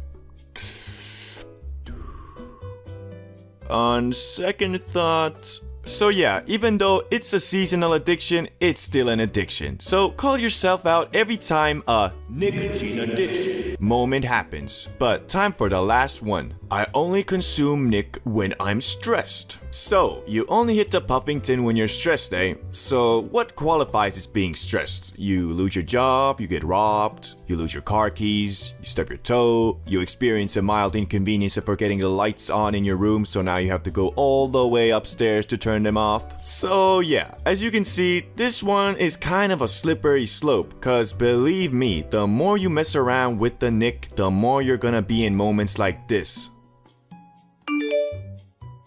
What? That's so... Man... Unfortunately, it's all a ruse, cause in reality, you only consume Nick when you feel like it. So you're addicted, just like everybody else. And a word of advice, don't start vaping, okay? It's not good for you. Running out of za. Man, I swear, this phenomenon is always so unexpected. Like, I don't know why, but for some reason, however long I plan ahead and try to time my grass running out, it always comes kicking in like the damn Kool-Aid man. I'll be out here the night before looking at the bottom of my grinder like, okay, I guess I gotta buy some more tomorrow. And then when the next day comes, I'll be all flabbergasted like, oh boy, nothing better than some good old za at the end of the day. What? This can't be. How have I ran out of za? I literally just had some yeah, shit. And now that you realize that you out of grass, you got three options. You either accept your fate and just go on with your night, hit up your plug and get ready to lose out on your hard-earned money, or the legendary special down bad method I often do, empty out all your grinders, search through all your pockets, and scrape together one last hit so you can delay the buying of the za for one more day. But although I do this quite often, I don't recommend it, cause I swear, those scrape together hits are always some 20% plastic, 20% dust, 20% dirt smack dabbly doos. So every time I do hit that awful abomination of a bowl, it'll have me all paranoid about what the f did I just smoke like?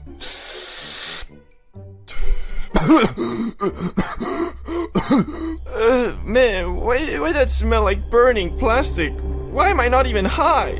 Bro, why am I so lightheaded? Mom, I think I'm dying. So basically what I'm saying is, scraping together hits from basically nothing isn't really the healthiest move you can make. But shit, hitting up the plug at the end of the day is a struggle in its own right. Cause I don't know why these damn plugs are always unavailable when you need them the most. Like Mr. Invisible could be spamming me all day with Snapchats like...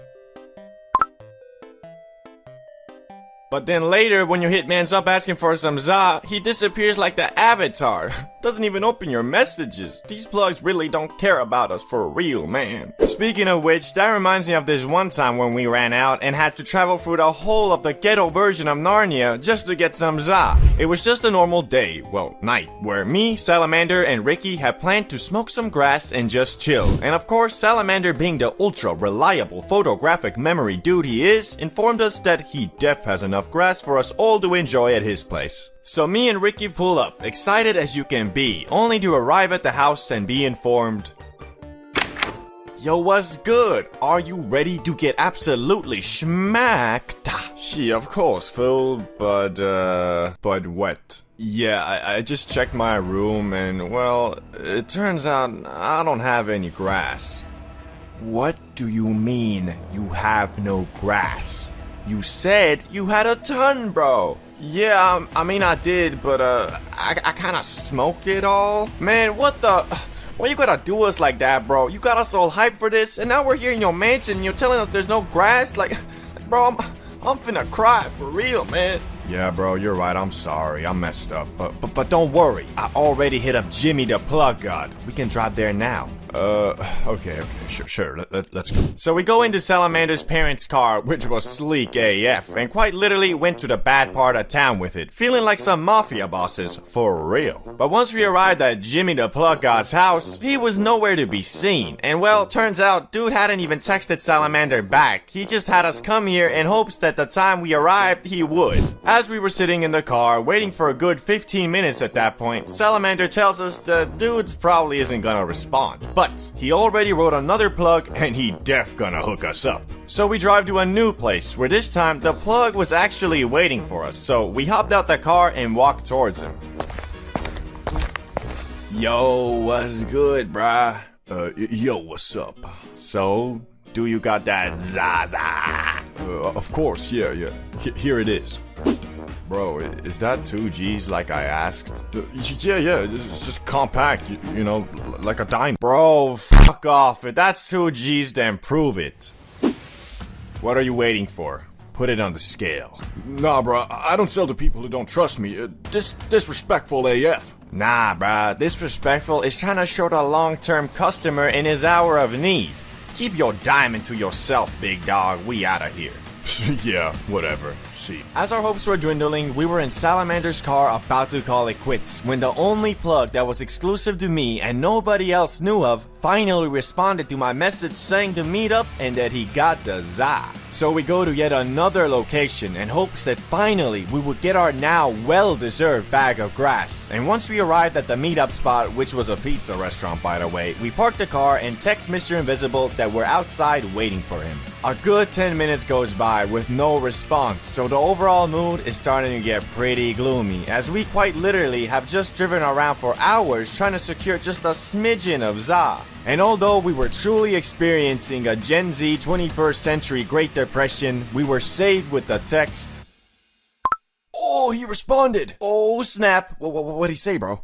He said, yeah, coming out now. Nice. And this time, he actually did. Dudes came out with an apron, chef's hat, and the long-awaited bag. So we went there, and thankfully, it was actually 2 G's, not a diamond. And man, I ain't never been so glad for just a smidgen of za in my life, but can you blame me? I mean, this was a full-on journey, and although the time was like 11 PM at this point, we weren't too discouraged as we thought, screw it, let's pull an all-nighter, baby. So finally, after hours of waiting and talking to incompetent plugs, we arrived back at the mansion and did what we came there to do. Smoke a shit ton of grass, eat an unholy amount of munch, and wake up the next day feeling more hazy than a foggy morning. Which the highlight of the night was definitely when Salamander said he was gonna bake some magic cookies, but since we were already f***ed AF, dudes left them in the oven for like 3 hours. And then finally, when we had that "oh shit, the cookies" moment, we went there and found them completely burnt. But, you know, we still ate them and, well, they kinda worked, I think. I don't know. We were so blasted, we probably could have eaten some damn Oreos and thought ourselves more high because of it. So, all in all, running out of za is, for some reason, always so unexpected. But I've learned to enjoy the journey as much as the destination. And although, at the time, driving around searching for grass was annoying AF, looking back at it, it was actually pretty fun. And the night was definitely more memorable because of it. Every type of cannabis explained from weakest to strongest. We'll be looking at everything from the near oregano low-grade flower that you probably smoked in high school to the most insane near 100% THC concentrates that are sold at the top shelves of Cali dispensaries. Additionally, with the help of science and medical studies, we'll be categorizing each type of cannabis in the spectrum of entertainment, medical, creativity, and just plain old unhealthy. The objective of this video is to educate the public about the positives and negatives of weed in an entertaining way, but to do that, it is essential we discover how extremely varying different types of marijuana can be and why generalizing it as weed is good or weed is bad is just plain impossible. So without further ado, let's get into the weakest type of za there is, and that is low percentage THC flower and or CBD dominant strains. Okay, so I went into this video presuming you already know what THC and CBD is, but in case you don't, let's quickly summarize. THC is the chemical compound found in cannabis that makes you when the Family Guy becomes so funny, aka the munchies, laughter, feelings of euphoria, and overall its psychoactive effects come from THC. And CBD is the compound that reduces anxiety and can potentially help against depression, although the latter isn't as conclusive. There's also two distinct types of cannabis unrelated to its THC percentage called sativa and indica, with sativa providing more of an energetic mind high and indica leaning towards a relaxing body high. So when we are talking about low percentage THC flower, aka 1 to 6% THC with a high concentration of CBD, we are in the realms of medical marijuana, meaning this type of weed, besides pure CBD of course, is the least intoxicating and can be potentially helpful to people with varying mental health issues. Just always keep in mind, smoking anything is harmful for our lungs, and even though this type of cannabis can be considered medical, it really depends on the person, their psyche, and what issues they are experiencing. So now we know low percentage THC flower links to the medical side, but what about entertainment and creativity? Well, although this type of cannabis won't have you staring at your wall for 30 minutes plotting your trip to the kitchen, it can, however, still give you a different perspective on things. Unrealistic feelings of euphoria and cartoonish thoughts probably won't occur, but that doesn't mean your creativity won't be affected at all. You might not come up with the next Rick and Morty while under the influence of this gas, but you could come up with creative solutions to pre-existing problems or give you a slightly different perspective on what you're doing. Coupled with the high concentration of CBD, which could help you feel more at ease and reduce possible anxiety that might have been attached to you before, this type of weed is best for beginners or people who could be trying to reduce their weed dependency without going straight up cold turkey, and that's why it lands itself in the far end of the medical spectrum, but not so much in the creativity and entertainment part of the fucking thing. Anyway, moving on, mid-grade THC flower, the mid-shelf gas. I won't go over this too long as it's quite similar to the previous one, but with slight differences. Mid-grade flower usually ranges between 10 to 20% THC with varying levels of CBD, which general rule of thumb is for medical use, go with the highest CBD percentage, and if you just want to get faded with your friends and play split-screen Minecraft, get the one with the highest THC. Just make sure it still has some CBD in it so you don't, well, green the fuck out. Why I say that is because contrary to popular belief, CBD and THC do not bind to the same receptors in our brains, but through various studies and my own personal experience, CBD in most cases can reduce the adverse effects caused by THC, aka freaking out, feelings of discomfort, spikes in anxiety, etc. That's why even if you're an experienced stoner, it's good to have some CBD oil or flower that can help you if you're getting those unwanted side effects from some high percentage THC cannabis. So this type of weed lends itself higher in creativity and entertainment, but a bit lower in terms of its medical benefits. Moving on, high percentage THC flower, aka premium bud. This is the point where we start leaning much further away from the medical side into the entertainment and creativity side. High-end flower usually ranges between 20 to 35% THC, and unfortunately most of this top shelf flower is engineered to have very little or sometimes nearly zero CBD, which is why I said that this is the point where we really start deviating away from the term medical cannabis. But you might be asking, why can't I just get my flower with both high CBD and THC, you stupid Well, let me explain. Cannabis plants can naturally express high levels of either THC or CBD, but rarely both. This is because THC and CBD are derived from the same precursor, CBGA. The plant's genetics determine which enzyme, THC synthase or CBD synthase, is more active. In high THC strains, the THC synthase enzyme dominates, converting most CBGA into THC, leaving little room for CBD production. To add to it, cannabis growers have traditionally bred plants to maximize THC levels because of its psychoactive effects, which are highly sought after in recreational markets. Over time, this selective breeding reduced the expression of CBD in high THC strains, as the two cannabinoids tend to work in an inverse relationship.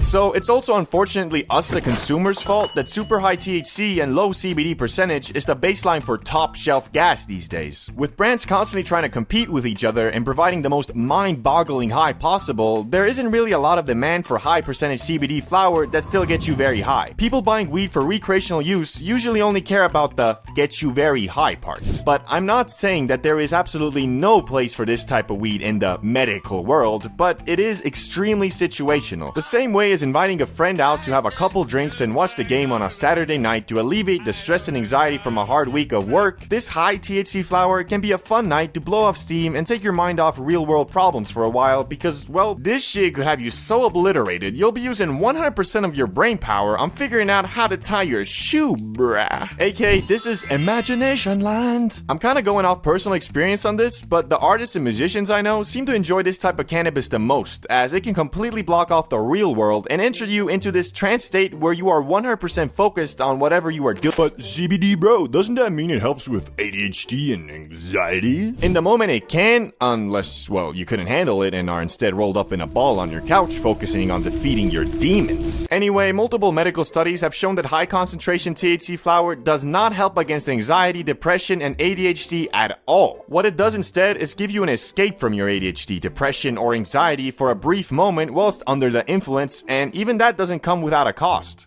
As if you smoke too much of this high THC flower, or really any weed, you'll build up a dependency and in return feel even more distracted, have more anxiety, and increased levels of depression whilst not under the influence. AKA, if your friend claims to be smoking that top shelf Zaza for anything else than a fun time, he's either lying to you, himself, or he's just been smoking up for so long he doesn't even remember what it was like to be sober in the first place. So through everything we talked about, I'll have to place this type of cannabis right on the border of unhealthy and medical, with a very high level of creativity and entertainment. But now let's talk about our first non-farm to table cannabis, and that is hash, aka traditional concentrate. Hash, short for hashish, is one of the oldest cannabis concentrates made by collecting and compressing the trichomes, resin glands, of the cannabis plant. These trichomes contain the plant's cannabinoids and terpenes, making hash potent and flavorful. The potency varies heavily depending on the plant that was used to make it, but in general they can range anywhere between 20 to 60% THC. The biggest difference that me and other smokers I've talked to have noticed is that the high from hash, although quite strong, is usually shorter. And because this stuff is concentrated, 1 gram of hash will almost always get you higher than 1 gram of flower. The good thing about hash is, although it is concentrated cannabis, it is still natural. Traditional methods of making hash do not use any chemicals or solvents. Instead, they rely on mechanical processes like rubbing, sifting, or using ice water to extract the resin. Because of the wide variety of potency, it's quite hard to place this on our spectrum, but I'm going to put it just a bit closer to the medical side than the high potency flower, and a bit less to the creative side due to its shorter duration, which can make entering that trance state I talked about a bit hard. Other concentrates, 60 to 95% THC. Besides hash, there's like 10 different ways to get THC concentrate from the Zaza, some of which don't use solvents and some that do. If I were to go over every single one individually, this video would probably be like 30 minutes. And since there isn't really a huge difference in potency between them, I'll quickly summarize. Rosin, made by applying heat and pressure to cannabis flower, key for hash to extract resin. Live rosin, a solventless concentrate made from fresh frozen cannabis that's first turned into bubble hash and then pressed into rosin. Shatter or wax, extracted using butane or propane and then purged to remove residual solvents. Live resin, extracted from flash frozen cannabis using butane or propane, then purged. Diamonds, THC crystals. THC is crystallized using hydrocarbons and solvent-based processes. THC distillate, cannabinoids are extracted using solvents, aka ethanol or CO2, and then refined through distillation. Phew! And those are the most popular concentrates, which the most flavorful are usually live resin or rosin, as these retain the most terpenes. And the strongest concentrates are usually diamonds or THC distillate. But the reality is, unless you're like a super stoner, you probably won't be able to tell much of a difference between all of them, as every single concentrate is bound to get you absolutely bamboozled, unless you know, of course, you have an insane tolerance. The main takeaway from concentrated THC is that it builds up your Zaza tolerance very fast compared to regular bud because of its high potency and usually shorter duration, making you smoke up more often. Which is why I will be placing them closer to the unhealthy side, but also the entertainment side due to the mind-boggling high it gives. But now onto the strongest type of smokable weed there is, in my opinion, and that is infused flower, aka moonrock or sunrock, 50 to 80% THC. You might be asking yourself why infused flower is ranked higher than concentrates when the THC percentage is actually lower. Well, take it from me, as someone who has done both dabs, aka concentrate, and infused flower, the small difference in THC percentage really doesn't matter in this case. The reason for that is, unlike dabs or the Benjamin, which on average has a shorter duration than bud, infused flower gives you the insane kick of concentrate whilst also providing the longer effect of normal bud, which in my eyes makes this the most potent smokable weed on planet Earth, but feel free to have a war in the comments about it. I'll be reading every single one like always. Placement on the spectrum will almost be the same as concentrate, but because you won't be smoking up as frequently and in return damaging your lungs a bit less, I'll put it just a bit closer to the medical side, but still definitely unhealthy. Now for the last type of Zaza that is in a league of its own, and that is of course Edibles. Infinite THC percentage. Why I rank Eddies as the strongest type of weed is quite simple. In the act of cooking cannabis, it turns into something different, something otherworldly, something psychedelic. If you watch some of my other videos, you'd know that I view super potent edibles as something entirely different than normal weed. I'd even go as far and compare them to mushrooms. And science has my back on this because when you digest THC in your liver, it turns into something far more potent, and return when you go to the cinema and watch Oppenheimer, you'll probably be overwhelmed and geek the fuck out. Watch the video on the screen and you'll know exactly what I mean. Oh, and because you're not damaging your lungs in controlled doses, I'd say this is by far the healthiest way to consume cannabis, so far in medical, far in entertainment, but not so much creative because you'll most likely be immobilized. Thanks for watching. Types of people you should never blaze with. If you've ever smoked with friends, you know being high with others can be a great time, and in a lot of ways much more fun than being high alone. But it can also be awful and cause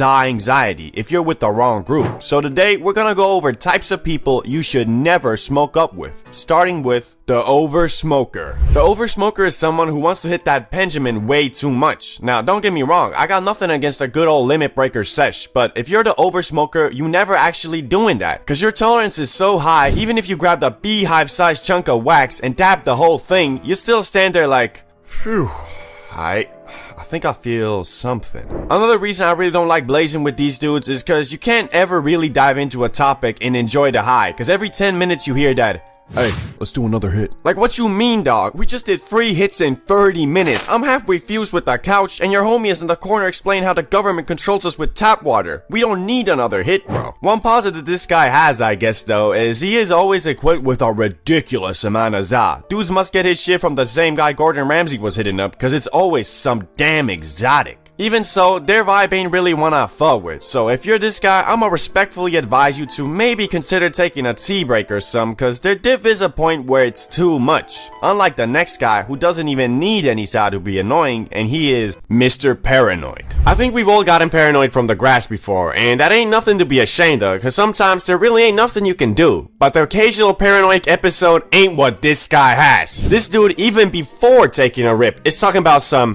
hey yo, you sure this ain't lace, right? No, what? This is the same stuff as last time, bro. Okay, that's good. Can you check if there's any cops around? Bro, there's no cops. We're in the fucking woods. Yeah, okay, but wait, before we smoke, let me check if this place is haunted. Man, what is this guy on? Like, bro, what do you mean haunted? This ain't Conjuring, bro. Why you always trying to set a negative vibe for everyone? But however much you assure my mans that no, it's okay, we're not about to be swatted on some Twitch streamer shit, his mind just can't seem to get over it. And worst part is, dude never tries to deal with his paranoid problems on his own. You can all be having a fun time talking about some GTA 6 leaks or something, and he'll just ruin it all with, Hey, yo, guys. You hear that? Hear what? Bro, I swear. I just heard someone walking outside. So? It's a neighborhood. That's what people do. Yeah, but the window's open. He could have saw us all high. yeah, but it ain't like you're gonna call the cops. Cops? There's cops? What? No, chill, man, there's no cops. Nah, bruh. I think I'm greening out. I need some fresh air or something. Bro just decides, yup, I'm greening out now. Like, no, your personality is just very insecure, and you should probably get that figured out before you take another smack dabbly do off that Benjamin. Anyway, this guy ain't no fun to blaze with, cause he's very prone to ruining the vibe, so avoid at all costs. But this next guy is more of a personal preference, so you might disagree with me, but for a guy I don't like getting high with it, the grass NPC. I think we've all met one of these, whether you knew it at the time or not. This is the type of dude who lives, breathes, and of course, smokes grass. I mean, really, dudes physically can't talk about anything else else for more than a minute, cause he has no goals or aspirations that stretch further than I wanna get suited AF. Which wanting to get suited ain't nothing bad. I mean, most of us here probably love bacon, but come on bro, at some point you gotta think about your life, your future, or I don't know, just something else than grass. Why I personally don't like hanging with a dude like this is cause his stories always are so centered around how high he was. I mean bro, I get it, you went to school high. Like at some point after hearing about the 78th time of dudes being high in class, you start to notice that man's actually has nothing interesting to say except, Yeah, I was so gone when I was in math class. Yeah, bro, we went to the zoo and I was not on planet Earth. like bro, when are you ever on planet Earth? And I find it hard to believe this guy, cause if you blazing so much, do you even feel high anymore? Like, don't you just get used to the feeling and it becomes normal? Anyway, yeah, don't be this guy. He ain't making it past level 1 of life, for real. Unless he like starts his own dispensary or something. Then it could work out very nicely, actually. But the next type of dude on the list is the guy that wants to be taken way too serious. I don't know if you guys ever talked to someone like this, but I have a couple times, and it's annoying AF. You know how when you blaze, you tend to go on rants and halfway lose your train of thought and then just end up saying, ah shit, I don't know what I'm talking about. And everyone laughs and moves on? Well, this dude is incapable of doing that. Instead, he holds the conversation hostage with his ramblings about inflation, Biden, Oprah, and James Cameron. And if you start trying to move on and talk about something else, dude sits there not listening and then 3 minutes later hits everyone with the, Okay, so basically what I was trying to explain earlier was, like bro, we already moved on and we're all freaking baked. No one even remembers their last sentence. How you gonna start expanding on your thoughts from ages ago like the MCU or something? Worst part is, however much you try to politely show him to stop ranting, he never gets the signs and just keeps doing it. Best thing you can do is just not invite him to the sesh, and you don't have to feel like a dick about it either, cause I'm 100% sure he understands the signs, but just ignores him cause he thinks his thoughts are more important than whatever the group wants to talk about. But the next dude on the list has a bit of a different problem, and he is Mr. I'm bored, I wanna do something. oh snap, the guy who is somehow always bored and wants to do something. Now don't get me wrong, I love high adventures and I'm always down to go on one, but only if there's actually something cool in mind. Yeah, this is something this dude and me don't have in common, cause this mofo just spams the sentence, I'm bored, let's go somewhere. like bro, where somewhere? Say where. My man just assumes anywhere is better than where he is, and honestly that gets annoying fast cause it makes you all self-conscious about if you're bored or not. And honestly, a lot of times you might be, but that's just life. The grass ain't a freaking happy pill. Sometimes you're gonna smoke up and still feel bored. But how is that gonna change if we go outside? It's not like we living in Skyrim, bro. However sad it may be, you ain't finna open the door and see a mysterious bearded man waiting for you with a scroll in his hand saying, Adventurer, we need you. but hey, out of everybody on the list, I think this guy's the least bad, cause a lot of times the ZA makes mofos lazy AF, so it is good to have someone who can push the group into doing stuff. Just sometimes my man needs to chill out. Talking about, Let's go to McDonald's, let's go to Burger King, let's go shh. let's just shut the fuck up. Okay. Although sometimes dude actually does have something in mind, which turns out to be pretty fun. So there ain't nothing bad with wanting to do something cool, just you don't have to parade the fact you're bored all the time, cause just by saying that, everybody is gonna feel like that even more. The 5 levels of being high. Now, I bet you've seen a couple videos on this topic, maybe even mine, but since almost a year has passed and my knowledge and understanding of the magic green plant has grown tremendously, I thought it's about time to make the ultimate, definitive, most precise levels of high tier list on planet Earth. And to make it even more fun, for every level, I'ma be getting more high to give an accurate representation of what the level feels and sounds like. So let's get it started with level 1. Microdosed. This is the level where you don't really feel anything per se, but you can tell something is different. You have a slight mood boost and your body might feel a bit more elevated. So like if your legs were sore, they're probably even more sore now, but if you're lying on your bed, well, its comfortability is probably up about by 10 to 15%. Nothing crazy, but it is noticeable. This, however, isn't enough to give you the giggles, so that Amy Schumer comedy special will still leave you wondering if my vagina is actually comedy or just poorly done slapstick humor. And since I'm currently at this level, I can tell you it also has no negative side effects, so I can still do everything without worrying if I'm too high. Anyway, let's move on to the first exciting level, and that is level 2. I'm feeling it. So you're feeling it, eh? Well, me too. This is the level where that Amy Schumer special might actually forcefully steal a giggle or two from you, but not because it's actually funny, it's more like you're laughing at her rather than with her. Anyway, since you're now feeling it, you also might be feeling that movie a bit more, or that video game. Shit, you might be feeling your own jokes a bit more. Got you laughing at your own thoughts, fool. This is also the optimal high if you still got stuff to do. Well, to be honest, if you got stuff to do, probably better to not be high, but at this level, it's still definitely doable, just a bit more difficult. Another way to look at it is, this is the high the workers at Subway are usually on. Although I have seen mofos way beyond this there too, but for the most part, this is optimal cause the loud hasn't got you moving slow-mo quite yet. As for me, I'm still able to read this script and pronounce my words just fine, so you probably can't even tell I'm high right now. But now it's time to get to the first level where a mofo can feel too high if he's not experienced. Level 3.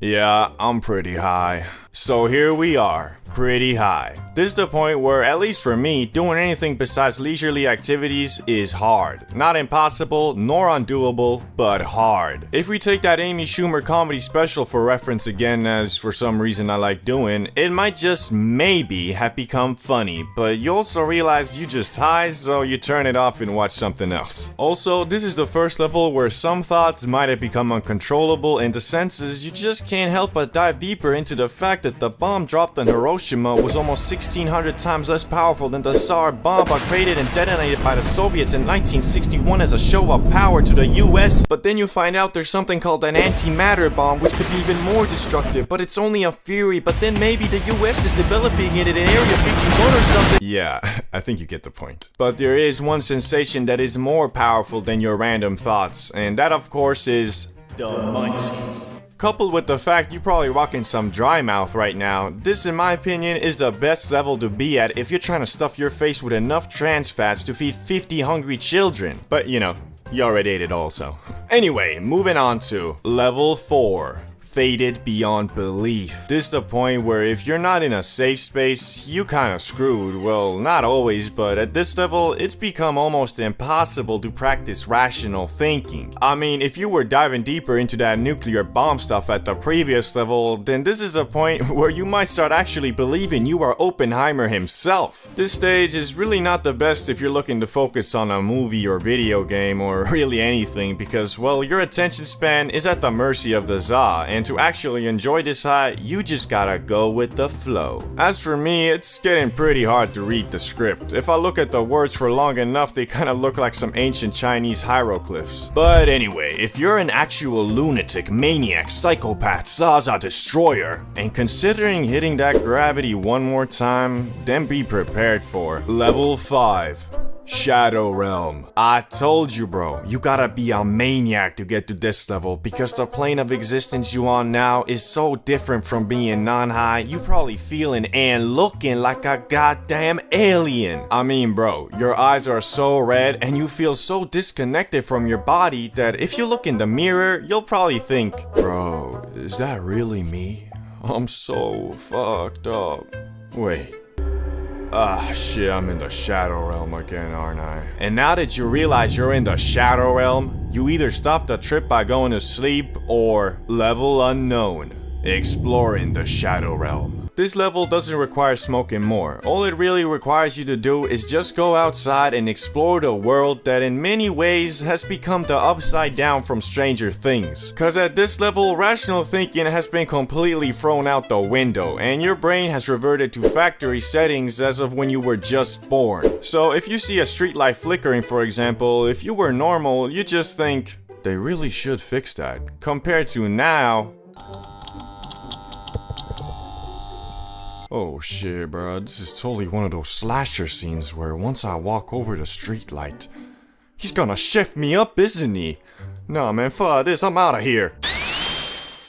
At least, I don't know, that's how it feels to me when I achieve the pinnacle of high and am wandering the world outside. Man, smoking too much is such an awkward thing, especially because of how normalized getting faded has become. Nobody wants to be the guy who kills the vibe by admitting they graining the fuck out. Like, dudes be knowing they approaching their limit, but peer pressure is a bitch. Like this one time in school when we were smacking the paper planejamin on lunch break, and I could tell everybody was nearing the border between Yodiland and the Upside Down, but this motherfucker sound like, man, Salamander just kept on passing the J, and nobody wanted to be the first one to back out. Everyone kept on puffing and puffing until this one motherfucker just started puking like goddamn. Safe to say, dude probably hasn't smoked again till this day. But you know, that was high school. Most kids weren't on that Wiz Khalifa pack like Salamander. I mean, this dude's parents were barely home, so mans must have just been low-key looking for attention by acting out. But instead, all he got was Snoop Dogg's tolerance and all the school thotties daily driving his dick. Some of you might not even know what it feels like when you smoke too much though. Shit, I know I didn't. My dumbass always just concluded that the stuff was laced, which looking back at it now makes me feel like a dinglebop for real. I mean, how you gonna smoke way more than you usually do in a situation you're not super comfortable in and then blame it on the weed? It's like a drunk driver suing an alcohol brand for making him unable to drive straight. Shit, it's like going to the store and buying too much food and then blaming the cashier for not stopping you. Like, bro, it's not on Jimmy the Plug God. Dude is probably smoking the same stuff as we speak. And yeah, I know sometimes it could actually be laced, but what does telling yourself that help? Like, wouldn't it be better to believe it's not and your brain is just tweaking? Then you could maybe, you know, calm yourself down. Unlike when you've convinced yourself the Plug is a fucking supervillain going around giving his customers schizophrenia. Like, goddamn son, someone's gotta like the bat signal for real. But shit, I'm out here preaching like I ain't done this myself. Back when I was younger, I did green out a couple times, but since then, I have developed rules I follow to avoid this at all costs. Like, for example, first rule,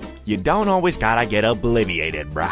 Seems simple enough, right? But back in the day, every time we were smoking, my dumbass felt like I had to get higher than last time. Once the J reached me, I just...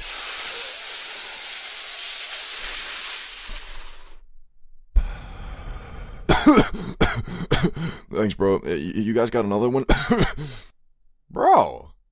No. There's just some basic etiquette too, like everybody wanna get faded equally, but one thing with smokers is they're usually always chill and peaceful, so when you start hogging a spliff, rarely is somebody gonna forcefully take that shit from you. Just next time when you pull up, they'll bag your ass, pistol whip you, throw you in the trunk, and bury you alive next to Mr. Beast. That video would probably have to be on Rumble though. But point is, you don't always gotta be the highest in the room. Second rule, accept your limits. This is low-key the most important and the most difficult, but you might be thinking something like, don't you mean know your limits? No, I don't, bro. Cause I bet most y'all know them just when you be watching Fulcrum smacking the pendulum like that bitch be only containing O2, you get a false understanding on how much mofos be actually smoking. Cause you can always do more, but what you can't do is forcefully remove the THC from your system and get less high. So don't be a victim of peer pressure just cause you wanna be cool, fool. But these rules don't mean shit if you don't factor in where you are and what you're doing. Which leads me to the day that made me come up with these rules. The time in my young life when I smoked so much in the wrong place, I was goddamn obliviated.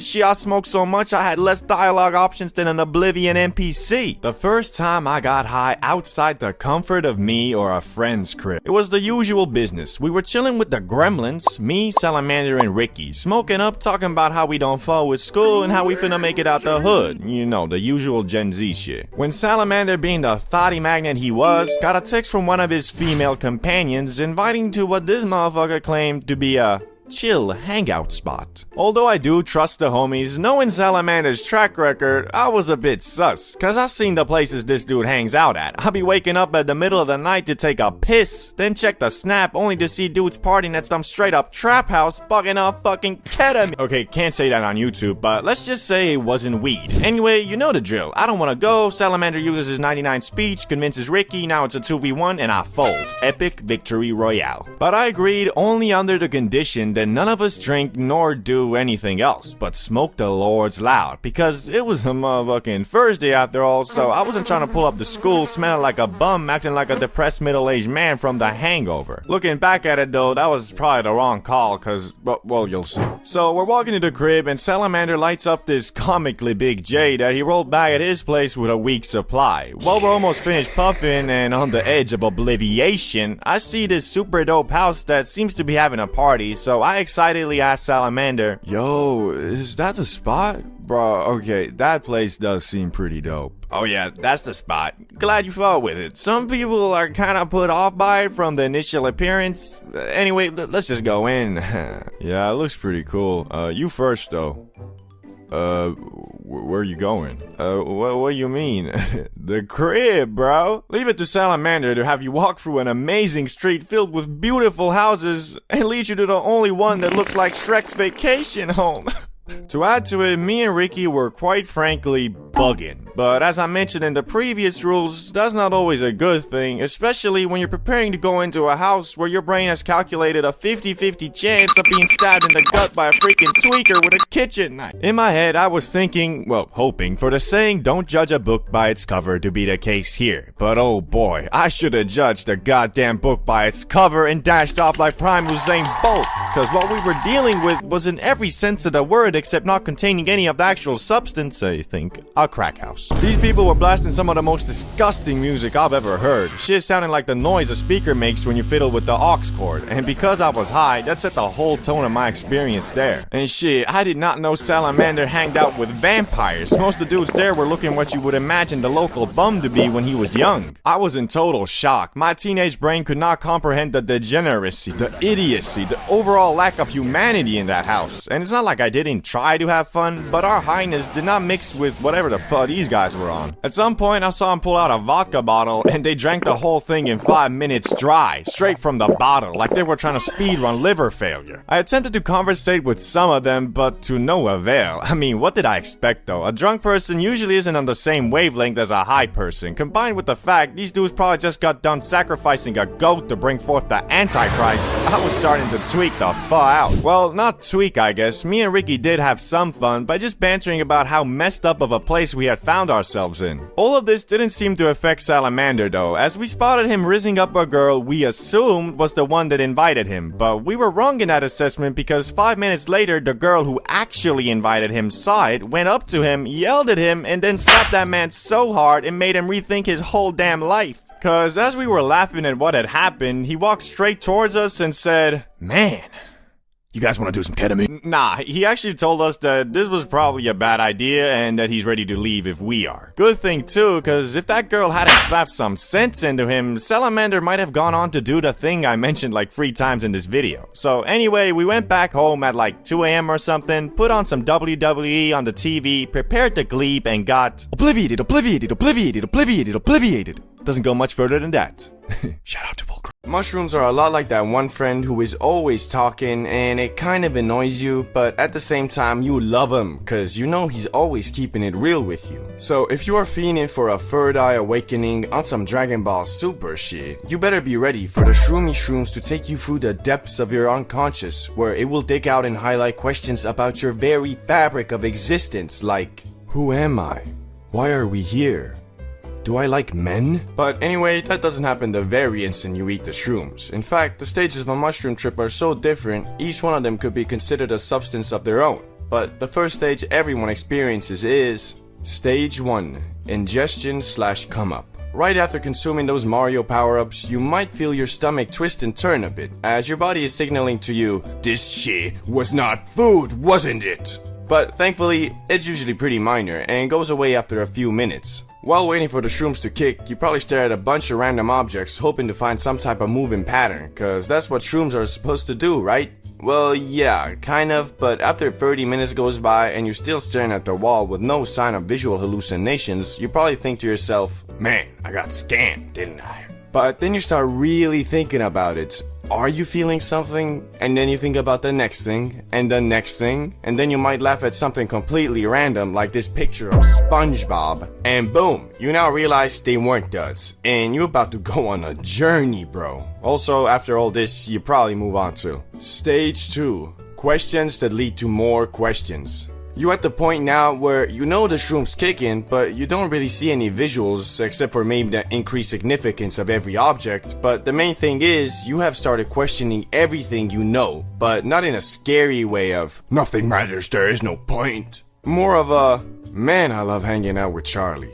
Wait, do I though? What type of person is he actually? He's friendly, but kinda secretive and keeps to himself. What is he keeping to himself? Could he be a totally different person? Am I becoming a better person by hanging out with him? What is going on? So yeah, this stage can be very eye-opening to some, especially if you're the type of person to hang on to problems and worries instead of facing them. Because however hard you try not to think about something, the shrooms won't let you. And although it might seem like that's a bad thing, it's actually not. And you should treat this time of the trip to pinpoint the main questions you would like to receive some type of answers to by the end. Because soon after, you're gonna go to Stage 3. Holy shit. The mushrooms are now almost at full effect, and you're definitely seeing some hallucinations, like moving patterns, disfigured items, wavy hands, etc. But to be honest, that isn't really the main thing, because if you approach this trip with the right mindset, as in you wanted to actually take something with you to the real world afterwards, then currently you are most likely intensely trying to piece together the answers to the questions you highlighted on the previous stage. But it ain't as easy as it seems. It feels like you were constantly on a breakthrough to something really important and significant, but then you lose it and have to start again with the pieces you left off with. But if you stick with it, you'll always figure something out. Maybe not the full picture, but something. Also, you shouldn't blame yourself if you start talking or thinking about something that you feel is very amazing, but then halfway through realize you literally pondering about the implications of the evolution of the Pringles Man logo, bruh. But not to worry, that's the beauty of shrooms. They make you think about everything on a deeper level, and if you can find the correct things to think about through the clutter of Matrix conspiracy theories, you'll still emerge victorious. Speaking about emerging, the next stage is Stage 4. The slow come down. You are now slowly coming down from the shrooms, which is indicated by the fact you don't see as many trippy patterns anymore, but also you're more realistic in your thoughts as well. Also, at this point, you probably aren't bouncing from thought to thought as much anymore and have chosen a definitive couple of things to think about. And with those things, you will find answers, but also a lot of new questions, which can be frustrating, well, until you get to the next and final stage. Stage 5. Journey complete. At this point, you have almost completely came down from the magic, but not really, because although you don't see any hallucinations anymore, you feel more in touch with reality and yourself. The best way I can describe this stage is like it's the fruit of your labor. This is the stage where you've gone through the constant questions and search for answers and come out victorious. Best way I can describe it is like you're high off some Zaza, but with a much clearer head. So this is the perfect time to play some video games, watch a movie, or do really anything you find fun. Have you ever met someone who parades the fact that he loves the Zaza, and if you ever say anything bad about it, he gets all defensive and starts frantically arguing about how it's good for you? Like, yeah bro, there are health benefits, but if you're out here doing 8 ribs, 4 2 edibles, and half a cart every 12 hours, do you really think you're reaping the health benefits of the Za? Mofo beyond about, it helps with my anxiety and depression. Like bro, what are you anxious about? Worried that the pizza delivery guy might be an assassin? Sounds more like paranoia to me. And have you stopped to think that maybe the depression you're feeling could be because all you does is sit around, eat pizzas, smoke grass, and watch Disney Plus? But people like this aren't the majority, and overall, when you meet a fellow grass eater, you can expect him to be just a normal chill dude who uses the Za to enhance his experiences, rather than rely on it for them. So today, I thought I'd go over some of the coolest dudes I've encountered who consume that lettuce, starting with the Za athlete. This is the guy who's always in the gym grinding to become the ultimate specimen of human movement. The thing that's great about this dude is that although he loves the grass, which is generally considered a lazy substance, he doesn't let that stereotype stop him from enjoying it. Although many of his athlete friends might hold it against him, calling him a crackhead, he knows that it's all about moderation and using the Za to enhance his recovery and free time experiences. But the best part about a dude like this is that you know he is a solid guy, that you don't have to worry about leading you down a bad road, cause he is always mindful of where the breaking point between just having a fun time with the homies and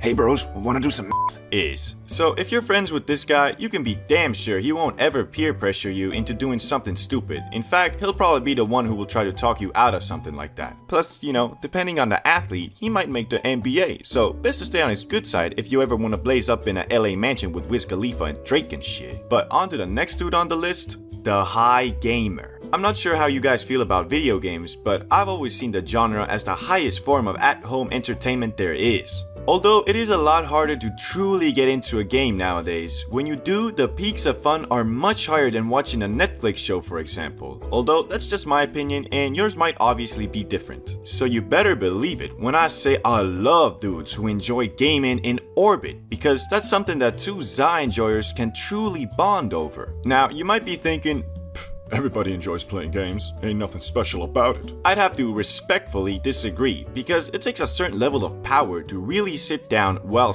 blasted and focused on a video game, cause honestly, most of the time it ends up going something like this. Finally time to play some Elden Ring whilst blasted. This is about to be crazy fun. 20 minutes later. Man, screw this, I'm gonna just watch some TikToks. As you can see, it's not that easy, but if you have a friend who's on the same planet as you and you going through the struggle together in a co-op game, it's much easier to get into. So I for one will always have a special place in my heart for dudes who can actually game while blasted, cause honestly, it's not as easy as you might think, especially if the session lasts over 1 hour. But time for the productive and successful.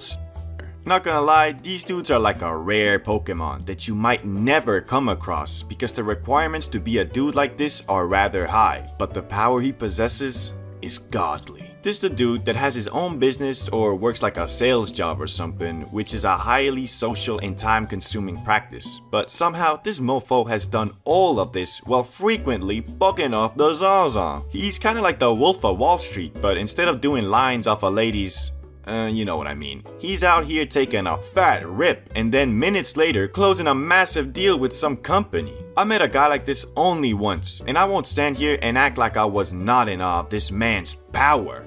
We were all just chillin', faded AF, when this guy got a phone call, and not just any phone call, it was some company he was trying to make a client for the company he worked for. And me being me, all I could think of was, oh shit, dude must be freaking out being that faded, having to deal with something like that. But no, bro calmly told us he'll be back in like 10 minutes, went to the other room and closed the deal, or at least that's what it seemed like. I swear, some people just have a godlike stress tolerance, cause man, I can be out here faded and get a call from my mom to pick up some groceries, and that shit will have me stressing out if it wasn't in my initial plan. I guess what I'm trying to say is, for 95% of people, if you high every day, you're gonna get lazy and content with your position in life. But there are people who can manage to pull off this lifestyle and still be successful, and god damn do I respect that. Although I'd imagine that if they weren't high all the time, they'd be even more successful. But hey, what do I know? Anyway, next guy on the list is the artsy dude. Now, this guy isn't exactly what you're thinking. And yes, I know you're imagining this painter who's always on about, bruh, you just gotta go with the flow. Let yourself be free and you'll find peace. Sorry, but what the fuck does that even mean? Although these guys can be cool, their gimmick gets old pretty quick. The dude I like is more of just a Chad who has a highly functioning imagination. Cause with a guy like this, you always have something to talk about, and they come up with some of the most interesting things. Plus, they're usually not just some hippie dude who enjoys saying shit that makes no sense and expects everybody to think he's deep cause he saw a quote on TikTok and it really resonated with him. He's more of the dude who'll say some master Oogway quote and explain how that funny meme actually says something deep about life, but then ended with, I don't actually know, I might just be too high. And I love that, cause sometimes a mofo is just too high and sees a deeper meaning in something that doesn't have one. But hey, that's just a theory, a high theory. I don't know about you, but when I meet a new person and he or she says that he enjoys getting high, I instantly think to myself, this is the start of a beautiful friendship. Although that can't be the case, it's not always, cause even though the excitement of finding a fellow Saw enthusiast is great in a world where some mofos still think it's worse than things like alcohol, sleeping pills, all nicotine and other shit that you can straight up buy from a supermarket, in reality, when you really think about it, it's kinda dumb, cause if it was anything else, would you feel the same? Like if you were at a club and someone said they like drinking, you wouldn't think, oh my god, this guy gets it. Unless, you know, you're an alcoholic, I guess. But anyway, today I made a great list of people I've encountered who smoke the Zaza, but I wouldn't personally enjoy hanging out with. Starting with a well-known one, the dude who makes the grass his whole personality. Nah bruh, I can't stand dudes like this. Like, don't get me wrong, I love a bit of Zaza as much as the next guy, but bro, there's so many other things to talk about and do. The problem with these types of people is that I feel like they've missed the whole point of it all. Cause in my opinion, it's not all about how high you were, it's more about where you were high. Damn, that's deep. Like, I'd rather hang out with a dude who has never been high in his life, but has interesting stories / experiences and doesn't just talk about, yeah bro, I was so damn high last night, I was on planet Venus. Damn, that's crazy. So where were you at? What you mean? Like, where were you and what were you doing, you know? It must be a crazy story. Nah, I mean, I was just at home on my bed, you know, eating Doritos and stuff. So you were just high in your room all day? Yeah, I mean, yeah. What a fucking lame story.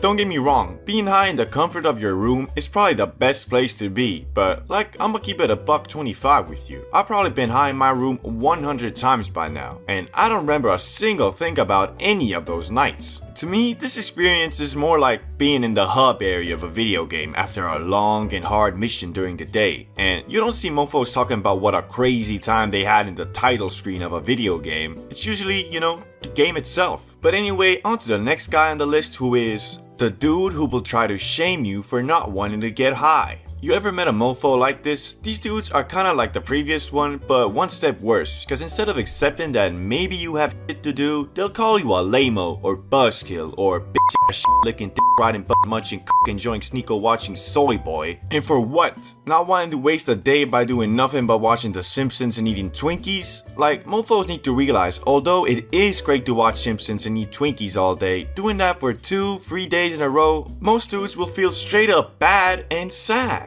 If you're a human being living in today's day and age, to succeed in anything, you can't be doing that consistently. It's gotta be a special occasion, celebration, or when you've already completed your goals for the day and deserve a break. But hey, at least they don't shame you for the thing this next guy shames you for. The dude who will make fun of you for smoking less than him. Now, this guy is a lot like the first dude, but with the added minus of he actually thinks for some odd reason that the fact that he has to smoke a whole damn cart to feel high is a flex. Like, sorry bro, but I know dudes who had the exact same mentality and let's just say they ain't end up so good. Like for example, this guy, who thought being high is a damn competitive ladder that needed to be climbed. You know, like the army, but instead of protecting your country and pursuing peace, it's all about who can smoke the most crack without dying. Like, imagine this same attitude, but instead of Zaza, they'd be doing this with nicotine. Mofo would be 45, working minimum wage in the back of a gas station with a young guy talking about,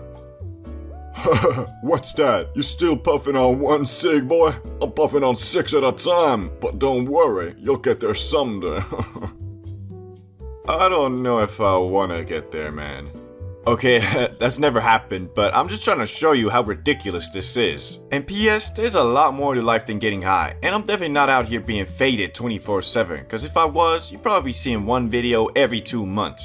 It's all about finding the balance and having the right reasons for inhaling the za. Ever wonder why some dudes can inhale that freshly cut grass an unholy amount of times with eyes so red you think dude is bleeding internally on some exorcist shit, but when asked, how you feeling bro? They'll respond with something like, or, honestly, could go for one more J. Well, the reason for a response like that is due to their rat smoker power, which, contrary to popular belief, isn't all about tolerance. Although that can be an important factor, it isn't everything. So, Randy, who's 30 years old and has been on a tea break for 2 years now, but has been consistently inhaling that grass for the entirety of his adult life, will be much less likely to freak out over some stupid shit than, for example, Jimmy here, who's been getting high for 2 months straight every day and claims himself a za god. The reason for that is, Jimmy, although his tolerance is almost maxed out, still can't handle the fade in a situation even remotely out of his comfort zone. All that being said, we all start off on level 1. Bro, I think it was laced.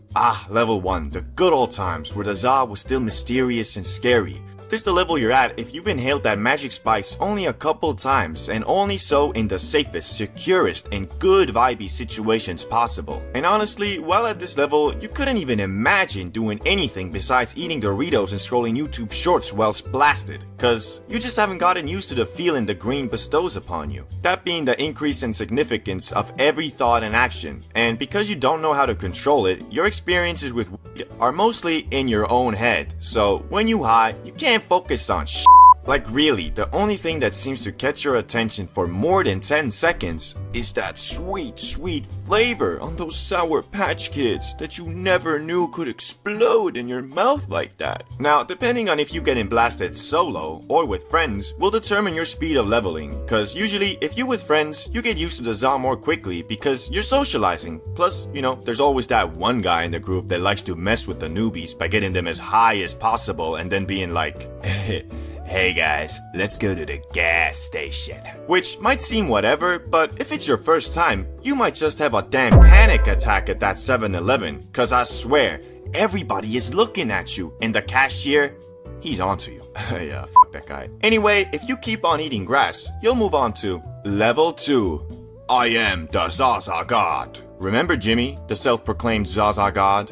Yeah, well, he ain't quite the Za God he believes himself to be. To be honest, he barely a Za foot soldier. Cause it's all good and fine if he gets blasted up to Mars in the comfort of his own home, but take that comfort away and you'll most likely find him walking behind the group on his own looking like a lost puppy. And the reason for that is, my man's thought that he's been high so many times he can be high anywhere, which sadly isn't the case. Think of tolerance as the size of your dick. It can be massive, destructive in nature, and uncontrollably powerful.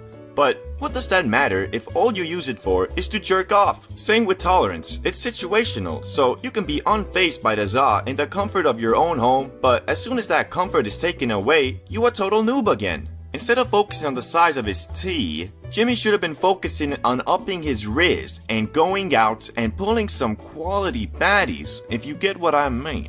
I'd say going from this level to the next is one of the biggest steps in between levels, cause to confidently say you a Za God, you should be able to keep your cool in most public situations, even if everybody is staring at you and every car with a hint of blue is a FBI agent ready to take you away for good.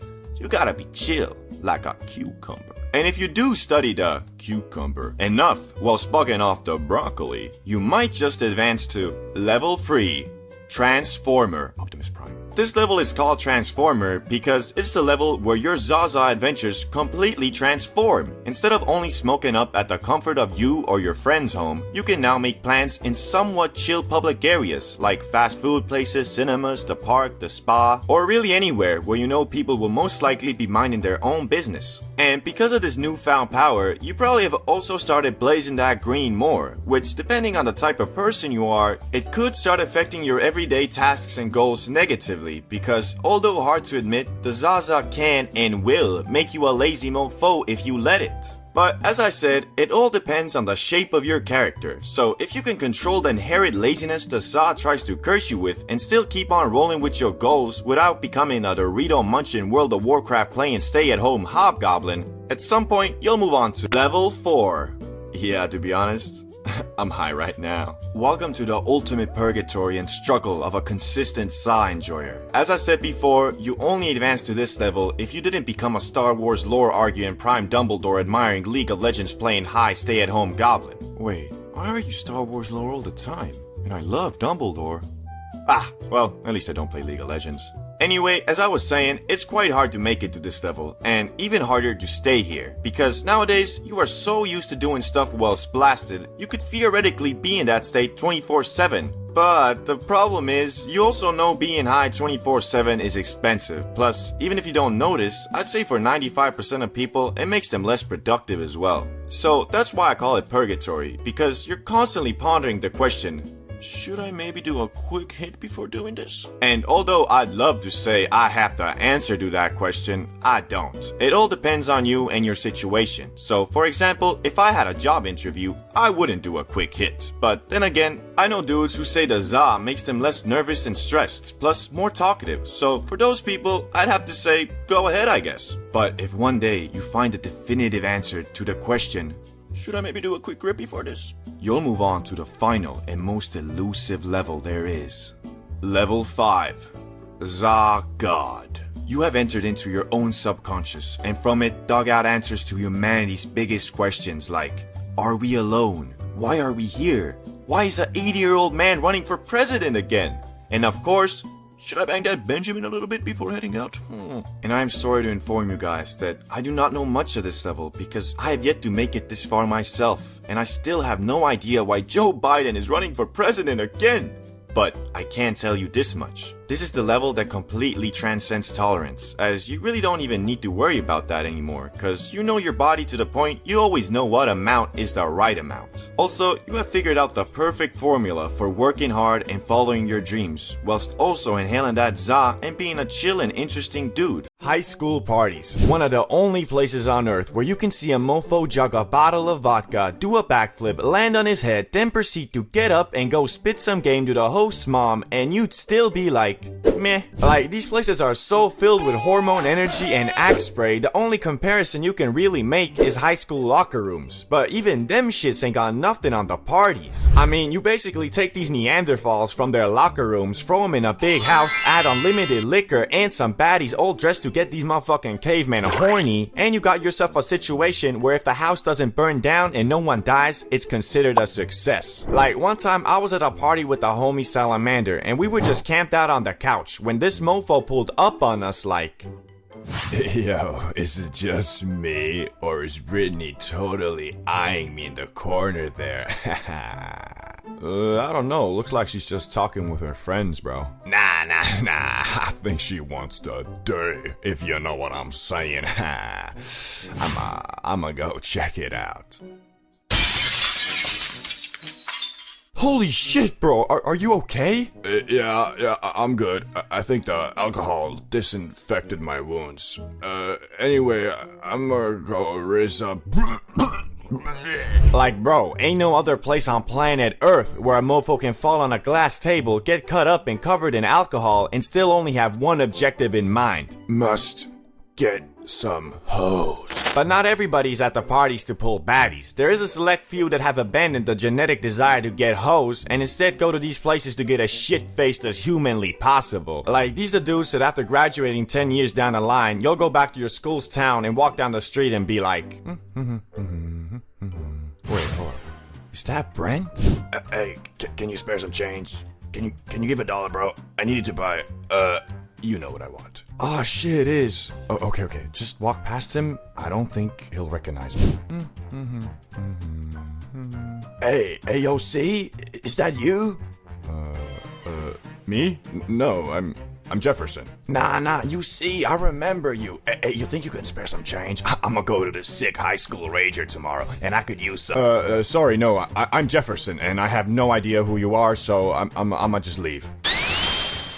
But bro, I swear, you can foresee everybody's future by just looking around in a high school party. I mean, usually the function's participants were divided into groups. You got the baddies, the jocks, the nerds, and then you got the motherfuckers who pull up just to start some shit. Like, these three dudes I used to see at all the parties, let's just call them Peter, Tom, and Jeff, were there just to be menaces, bro. These the types of dudes to root for Joker, not Batman, bro. Straight super villains. Every time you saw them pull up to a function, you knew some shit was about to go down. They come with a bottle of absolute vodka, sit down at the table, and start slamming shots one by one. And every time they finished that bottle, they'd get up and start walking up on groups just passive aggressively trying to start shit. But in their hearts, there was a bunch of pussios. Like, before they got that absolute in their system, or if they weren't all together, they ain't say a word. Like, I remember at one party, I was bugging off some liquor and za when I saw one of these so-called tough guys sitting alone, probably waiting for his friends to bring some absolute so he could drown his insecurities. And I was kinda bored, so I walked up on him purely out of curiosity and asked,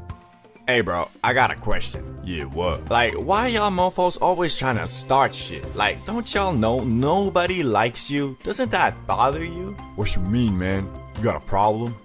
Slow down there, John Jones. I ain't your wife, and I got no problem. I think it's you who's got that problem, bro. Hey, what's going on here? Is there a problem? Hey, what's going on here? Is there a problem? Bro, y'all a bunch of NPCs. Man, y'all probably don't even know what that means. Anyway, have fun with the vodka, you scoundrels.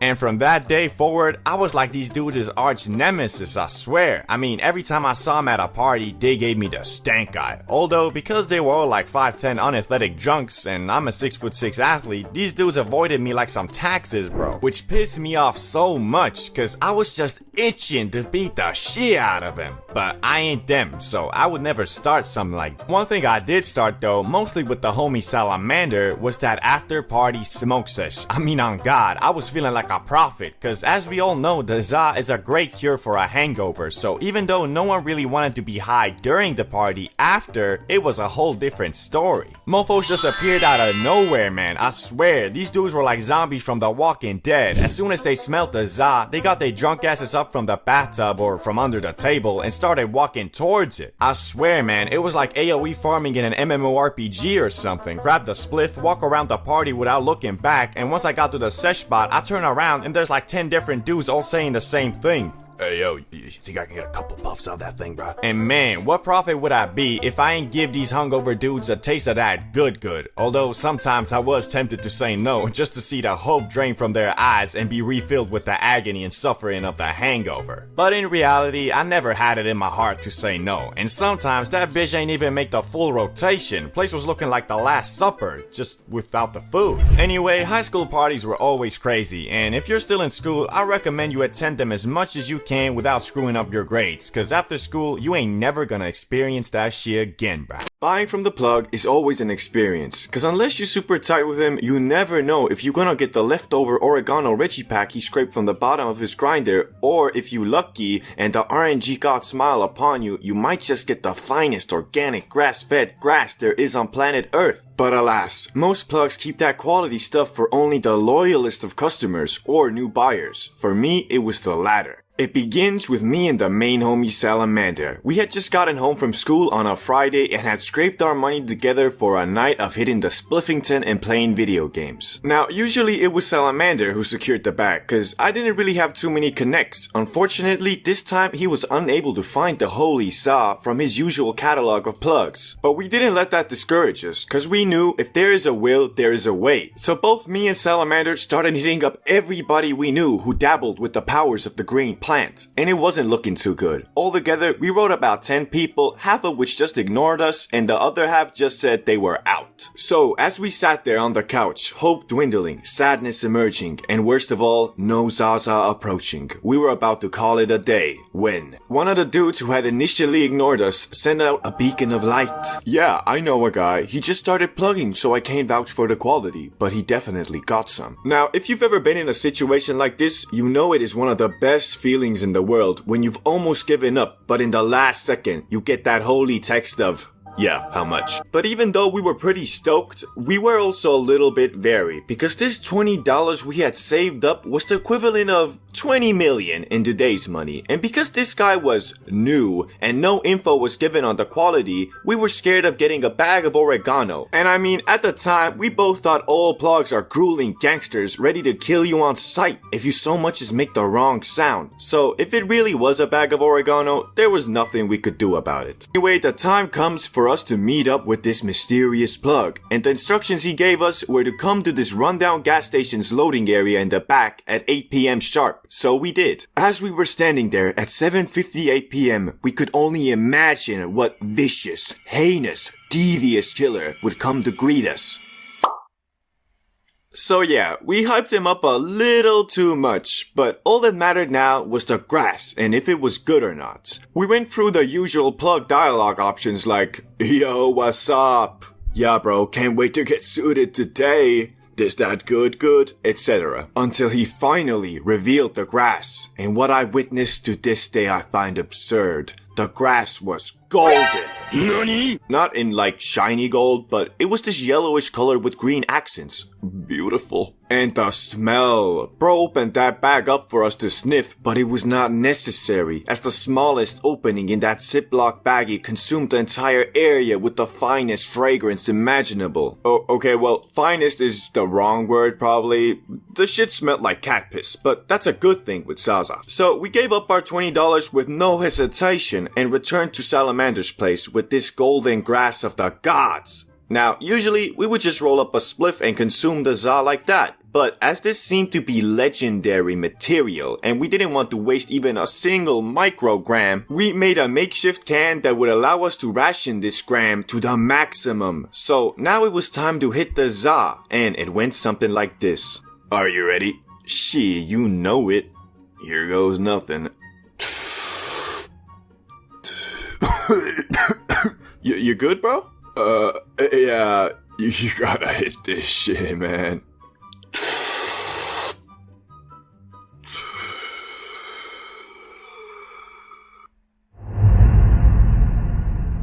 Hey, you good? You good, bro? You hear me? You good?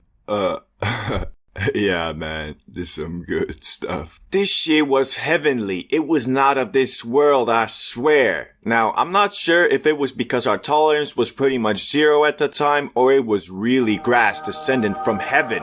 Probably a mix of both. But one thing I do know, that was the highest I had ever been up until that point. And well, as we know, when you were really high, you don't remember much the night after. So unfortunately, I don't know exactly what we talked about or what we did, but I do remember that we caught a major case of the Joker's laughing gas cause we found everything hilarious. We were so goddamn high, it took us a solid 20 minutes to navigate the PS4 menu to launch our game of Call of Duty. And when we did launch it, we were cognitively impaired. Felt like the controller was inverted or some shit. But safe to say, that Friday night we were truly blessed by the plug. And we went on to exclusively buy from that guy until he stopped plugging 1 month later. But he will always hold a special place in my heart as the plug of plugs. I don't know about you guys, but I can be kind of a straight to the point, don't care how you feel type of guy. But for some reason, when I'm faded, that low-key changes. Like, the za seems to make me care more about others and how they feel. Don't get me wrong though, I'm not out here going out of my way to help some grandma cross the street and then run into the nearest blood donation bank where after donating my blood, I volunteer myself at the soup kitchen. It's more like if I wasn't high and was waiting in traffic and an old lady was crossing the street, I think, oh my god, you chose the perfect time to cross the street, didn't you? Now I have to sit here like an idiot. I got to do, woman. Move! Compared to if I was theoretically high. Look at that grandma crossing the street. I wonder where she's going. Probably to see her grandkids. Just wonderful. So yeah, I guess the za makes me more inclined to other people's problems in life, whereas if I'm not faded, I seem to focus mostly on my own without taking into account others. But it's not that simple if we're trying to answer the question of, does being high make you a better person? Because another way to look at it is, it just makes you more lazy. Like the example of the grandma crossing the street. What if the difference in reaction is not that of me being just a great all-around guy, but the za just making me forget why I was in a rush in the first place? Being annoyed, stressed, nervous, etc., although not nice feelings, are symptoms of doing something out of your comfort zone. And doing something outside that zone is really the only way to get anywhere in life. Think about it. Do you know anyone who is actually successful in anything without frequently being stressed? You probably don't. Well, you might, but that dude is just probably some snobby rich kid who embezzles funds from their dad's yacht maintenance fund into their shitty little company they started with their friends that they only use to make it seem like it's them who's making money, when in reality all they're doing is taking funds from their rich parents and putting them into their pocket and telling everybody I worked for it, but hey, what do I know? Anyway, we've concluded that the za can make you a more understanding and better person, but it can also make you a lazy mofo who loses the ability to step outside their comfort zone. So, is it bad? Nah, I mean, not really. As we know, the key to everything in life is moderation. And if practiced correctly, it can help you with literally everything, not just the zaza. My point here is that there is a time and place for everything, so there is no real answer to if the zaza makes you a better person, because it all depends on the context of the situation. So if you're always faded and sit around and eat pizzas and watch the Shaolin Chronicles all day, but then say your philosophy is, bruh, I'm all about peace and love. I don't wanna be like you, stressing out all the time. I chase tranquility. Your argument is not valid to anyone who is trying to achieve something in life besides tranquility. But then again, it goes the other way around as well. So a 24/7 stressed out, always working, never resting dude would say something like, if you want to make it anywhere in life, you can never rest. You gotta outwork everyone, even if that means drinking 6 energy drinks a day, vaping 24/7 to stop the disease of feeling tired, and you gotta sleep a maximum of 4 hours a day to maximize your work time. And obviously, you gotta work out at least 3 hours a day to build that muscle. Like, bro, chill. You might be rich, but what does that matter if you die at 35? Obviously, these are two extremes, both at different far ends of the spectrum, and really, you should try to position yourself somewhere in the middle. There is a time and place for everything, especially for the green magic plant, because if you start frequently using it, it really does take your edge away, and if your goal for life isn't only tranquility, then that is definitely a bad thing. Then again, if you're an uber-focused person who finds it very hard to relax even when they should be, then the Zaza can definitely help you in that department and give you a well-deserved break. And dare I say, it can even make you a better person. Or at least make it seem like it to the people around you, cause in reality, you're the same guy, just on a different planet. For example, here are some everyday situations whilst high versus when you aren't. Number 1. Someone asks you to do the laundry, but you're not high. Hey bro, can you please do the laundry? Okay, I will. Versus if you are high. Hey bro, can you please do the... Shh. Of course I'll do the laundry. You did it last time, it's only fair. Second situation, you're stuck in traffic on a sunny day, whilst you're not high. How long is this shit gonna take? I should've just taken the second road. Versus when you are high. Ooh, is that a new Porsche? Damn, that guy must be rich. So nice just bathing under the sun in this traffic.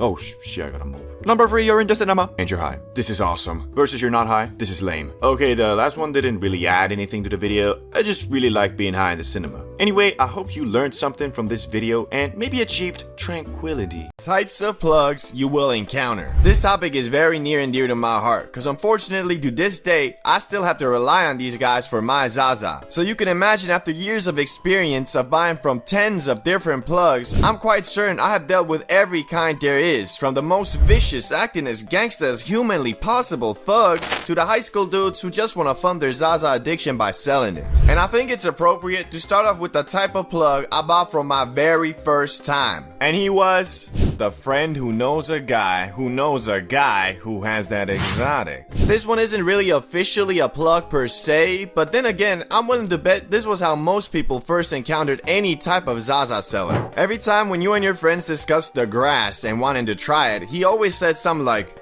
yeah man, if you really want some, I got a few connects and they always sell that exotic. But in reality, dude's connects were usually his older brother or friend who actually knew someone. So for me, the times I did acquire the grass through this man, that shit was always some Reggie for real. And not just that, it always had a massive markup, cause who else can you sell oregano mixed mid-za for premium price than a bunch of stupid youngsters? But I can't fault the homie too much, cause back then, man, I swear, you could smell some grass and get faded, so everything seemed exotic, even if it was mostly herbs and spices bought at the discount aisle at Walmart. But even so, I ain't mad, cause that's the nature of business, I guess. If a dude is willing to buy your oregano pack for $30, then so be it. You gotta learn from it and move on. And so I did, and found myself a new plug, who was yeah bro, that's an eighth. It's just like super compact.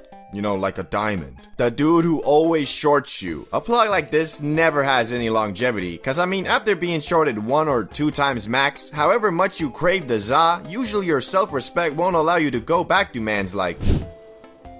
So, you got the eighth? Yeah, of course dog, I'ma hook you up nicely this time. This some good shit. Nice. Show me the bag real quick though. Gotcha big dog, here it is. Where is it? Oh, wait, hold up, my bad. You need this to see it. Okay. Do you see it now? It's like super compact, you know, like a diamond. Yeah, like a diamond, right? Yeah, okay, but I'm gonna have to skip this one. I don't really even want any za right now. Alright, bro, you're a loss. Get the fuck out of my car. You don't want no smoke, don't want no jazz. These the plugs who exclusively sell to stupid kids, cause anybody with any understanding of how 1 gram of za should look like would just tell him to F off and remove him on Snapchat. But this guy also abuses his status of the plug to provoke fear into dudes who don't yet know any better and think these guys are all freaking mafia level gangsters who if you disagree with them finna pull a Scarface and take out a M249 and start going bananas. But don't feel too bad if you've fallen for this scam before, cause I have too. In fact, I had a friend who was supposed to get 1 gram, but the plug gave him 0.1, and my man still bought it. Mostly cause he didn't even know how much a gram is supposed to look like, so he just trusted him. Anyway, next type on the list is the complete opposite, and one of my favorites, and he is the always faded plug. This guy could also be called the plug who only sells to fund his copious amount of Zaza consuming on a daily basis. And why he is one of my favorites is for multiple reasons. Firstly, because he is the king of getting high off his own supply, he always has a comment on the stuff you're getting. Secondly, because mans is faded 24/7, he don't really want any confrontation, so he'll probably never short you. In fact, sometimes out of the warmth of his heart, he'll throw some extra in there, depending if he likes you as a customer or not. And lastly, because he has evolved to a point where being high is his normal state, which don't ever get that far. It's not good for your health, and it can and will ruin your life no matter how much you hear Zaza isn't addictive. It can be if you take it too far. But anyway, because of the fact he cannot live without the magic ring plant in his system, in my experience, he has always had a 100% success rate to the text,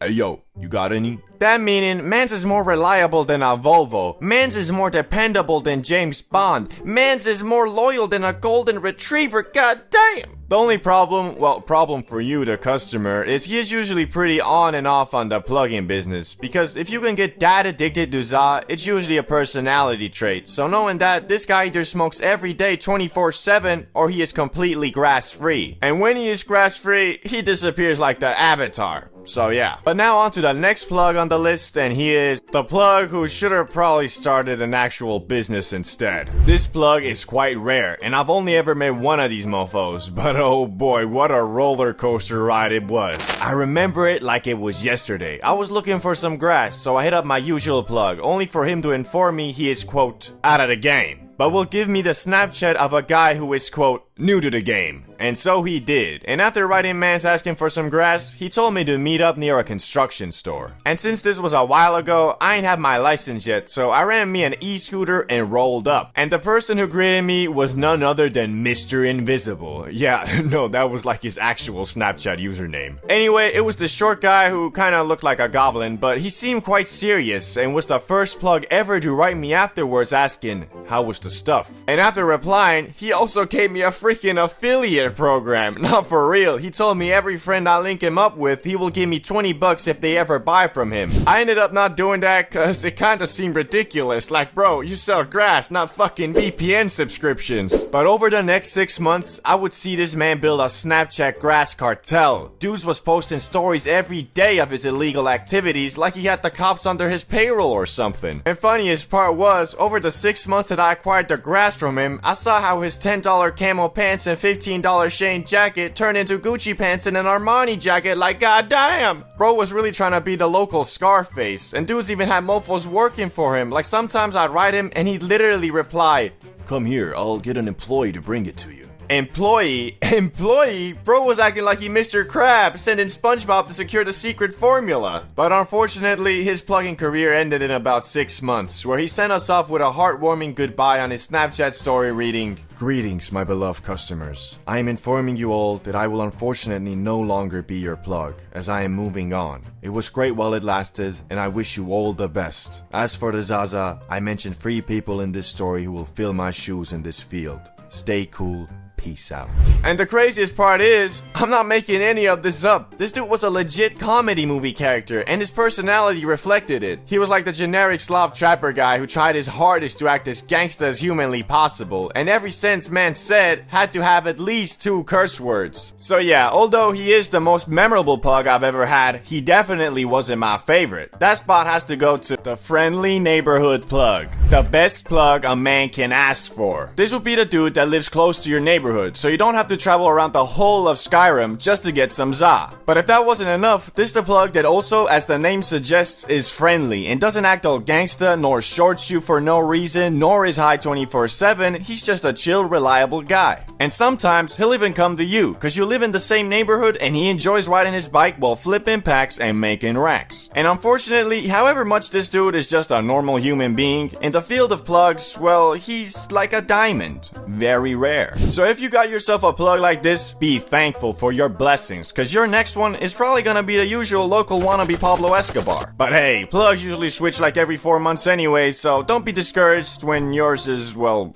weird. 10,000 BC, a group of cavemen in the Oki Islands of Japan needed some warmth and wanted to start a fire when they discovered a funny looking green plant, and either out of curiosity or desperation took it and inadvertently created history's first ever hotbox. Yet this early grass was not that loud that people be smoking today, because as we know, over the years the za has been scientifically and artificially cultivated to be much more concentrated in the high it gives. So although it is funny to think about a group of cavemen purposely starting a fire in a small shelter for the sole purpose of getting faded in a hoe, it is unlikely that it actually ever happened. Yet aside from this iffy recreational stint in Japan, hemp was first commonly used in the lands that are modern day Mongolia and China for more practical uses like eating it. Which, after saying that, you might be imagining something like this. Yo, what's up? How you doing? Had any fun with those new seeds I gave you? Yo, nah, I actually came here to give them back.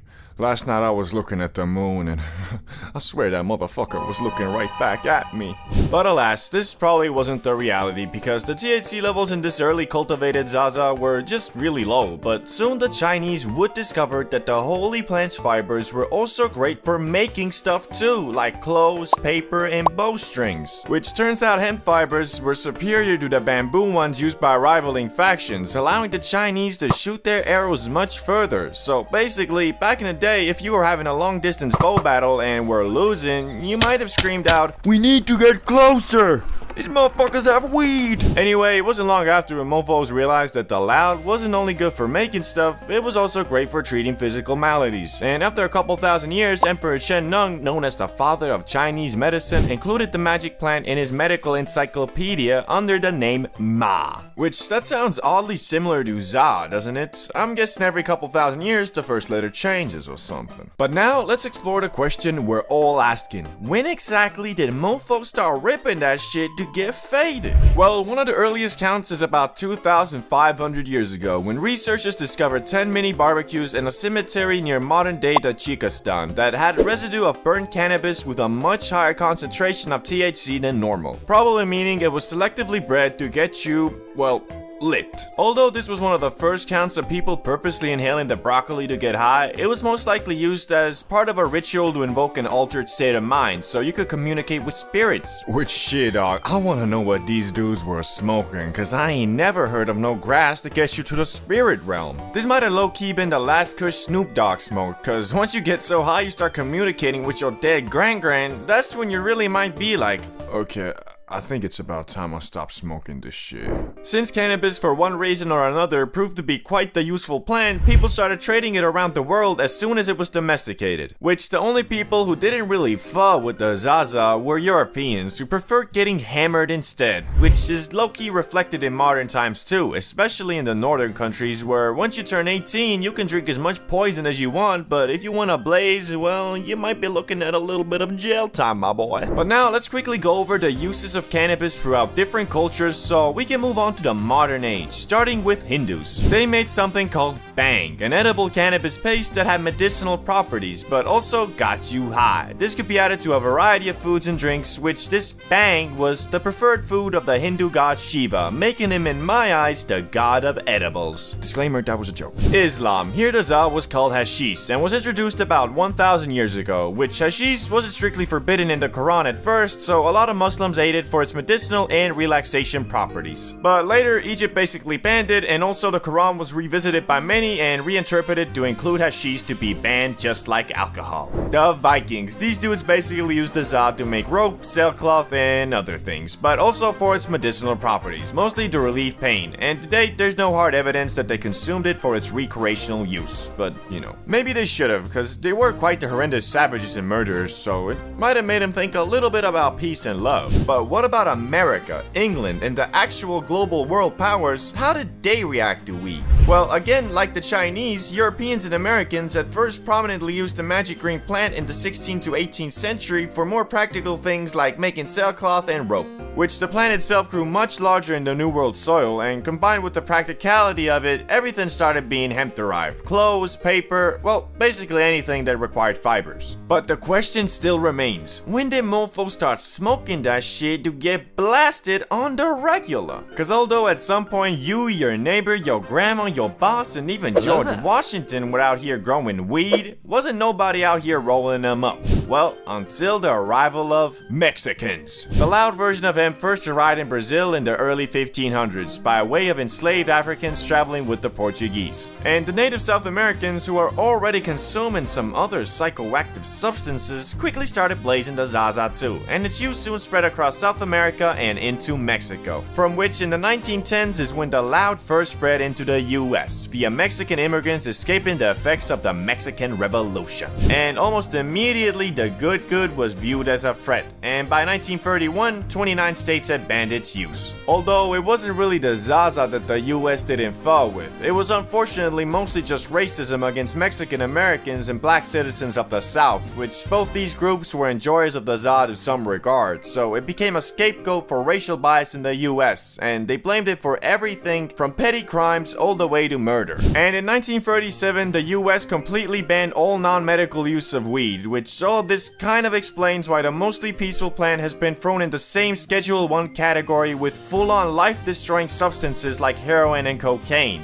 But thankfully, a couple decades later came the hippie movement of the 1960s to 1970s. This is what lightly sparked a comeback for weed, cause unlike before, when the Zaza was mostly smoked by Mexican immigrants and black citizens who the US was massively racist against, the hippie movement had middle-class white American youth start blazing too. Which it was all about love, peace, spirituality, non-violence, and of course, every hippie's favorite, recreational drug use. Although most hippies were all about peace and love, that was quite easy to say when most of them were literally privileged enough to drop out of college, run off with Cassandra in a rainbow van, go on copious amounts of mindset-altering trips, mostly powered by LSD, and then return 10 years later to their parents and have them say, "It's okay, son. I was young and stupid once too." Anyway, although the grass was still federally illegal, this didn't really do much, cause in 1976, 1 in 8 Americans over the age of 12 admitted to smoking it in the past 30 days. Hippies though were especially interested in cannabis, so much so they went on something called the Hippie Trail, which was basically an excursion by the youths of the world to go over to the Middle East and India, all while riding in magic buses and discovering new ways to get absolutely blasted, such as smoking the concentrated Zaza resin known as hash.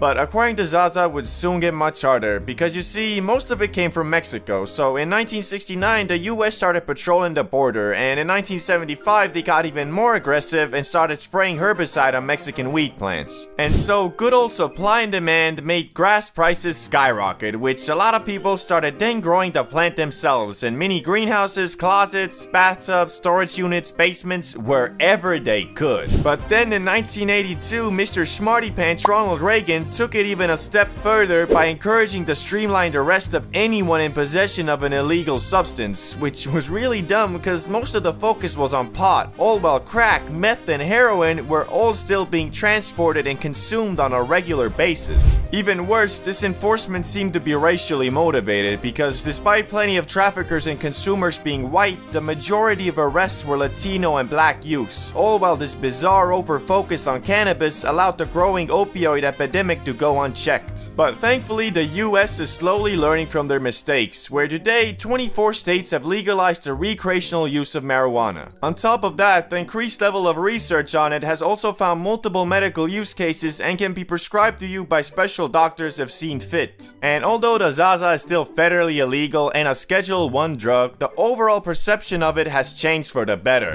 including in December 2022 when President Biden signed a bill to make it easier for researchers to obtain plants for their studies, which will hopefully accelerate the learning of positive and negative side effects of consuming the Za even further. But all that aside, the overall vibe towards the loud has gotten a lot more accepting, and these days more and more people view the smoking of the grass not as you being a junkie, but the same way as having a couple beers with the homies on a Friday night and watching some WWE.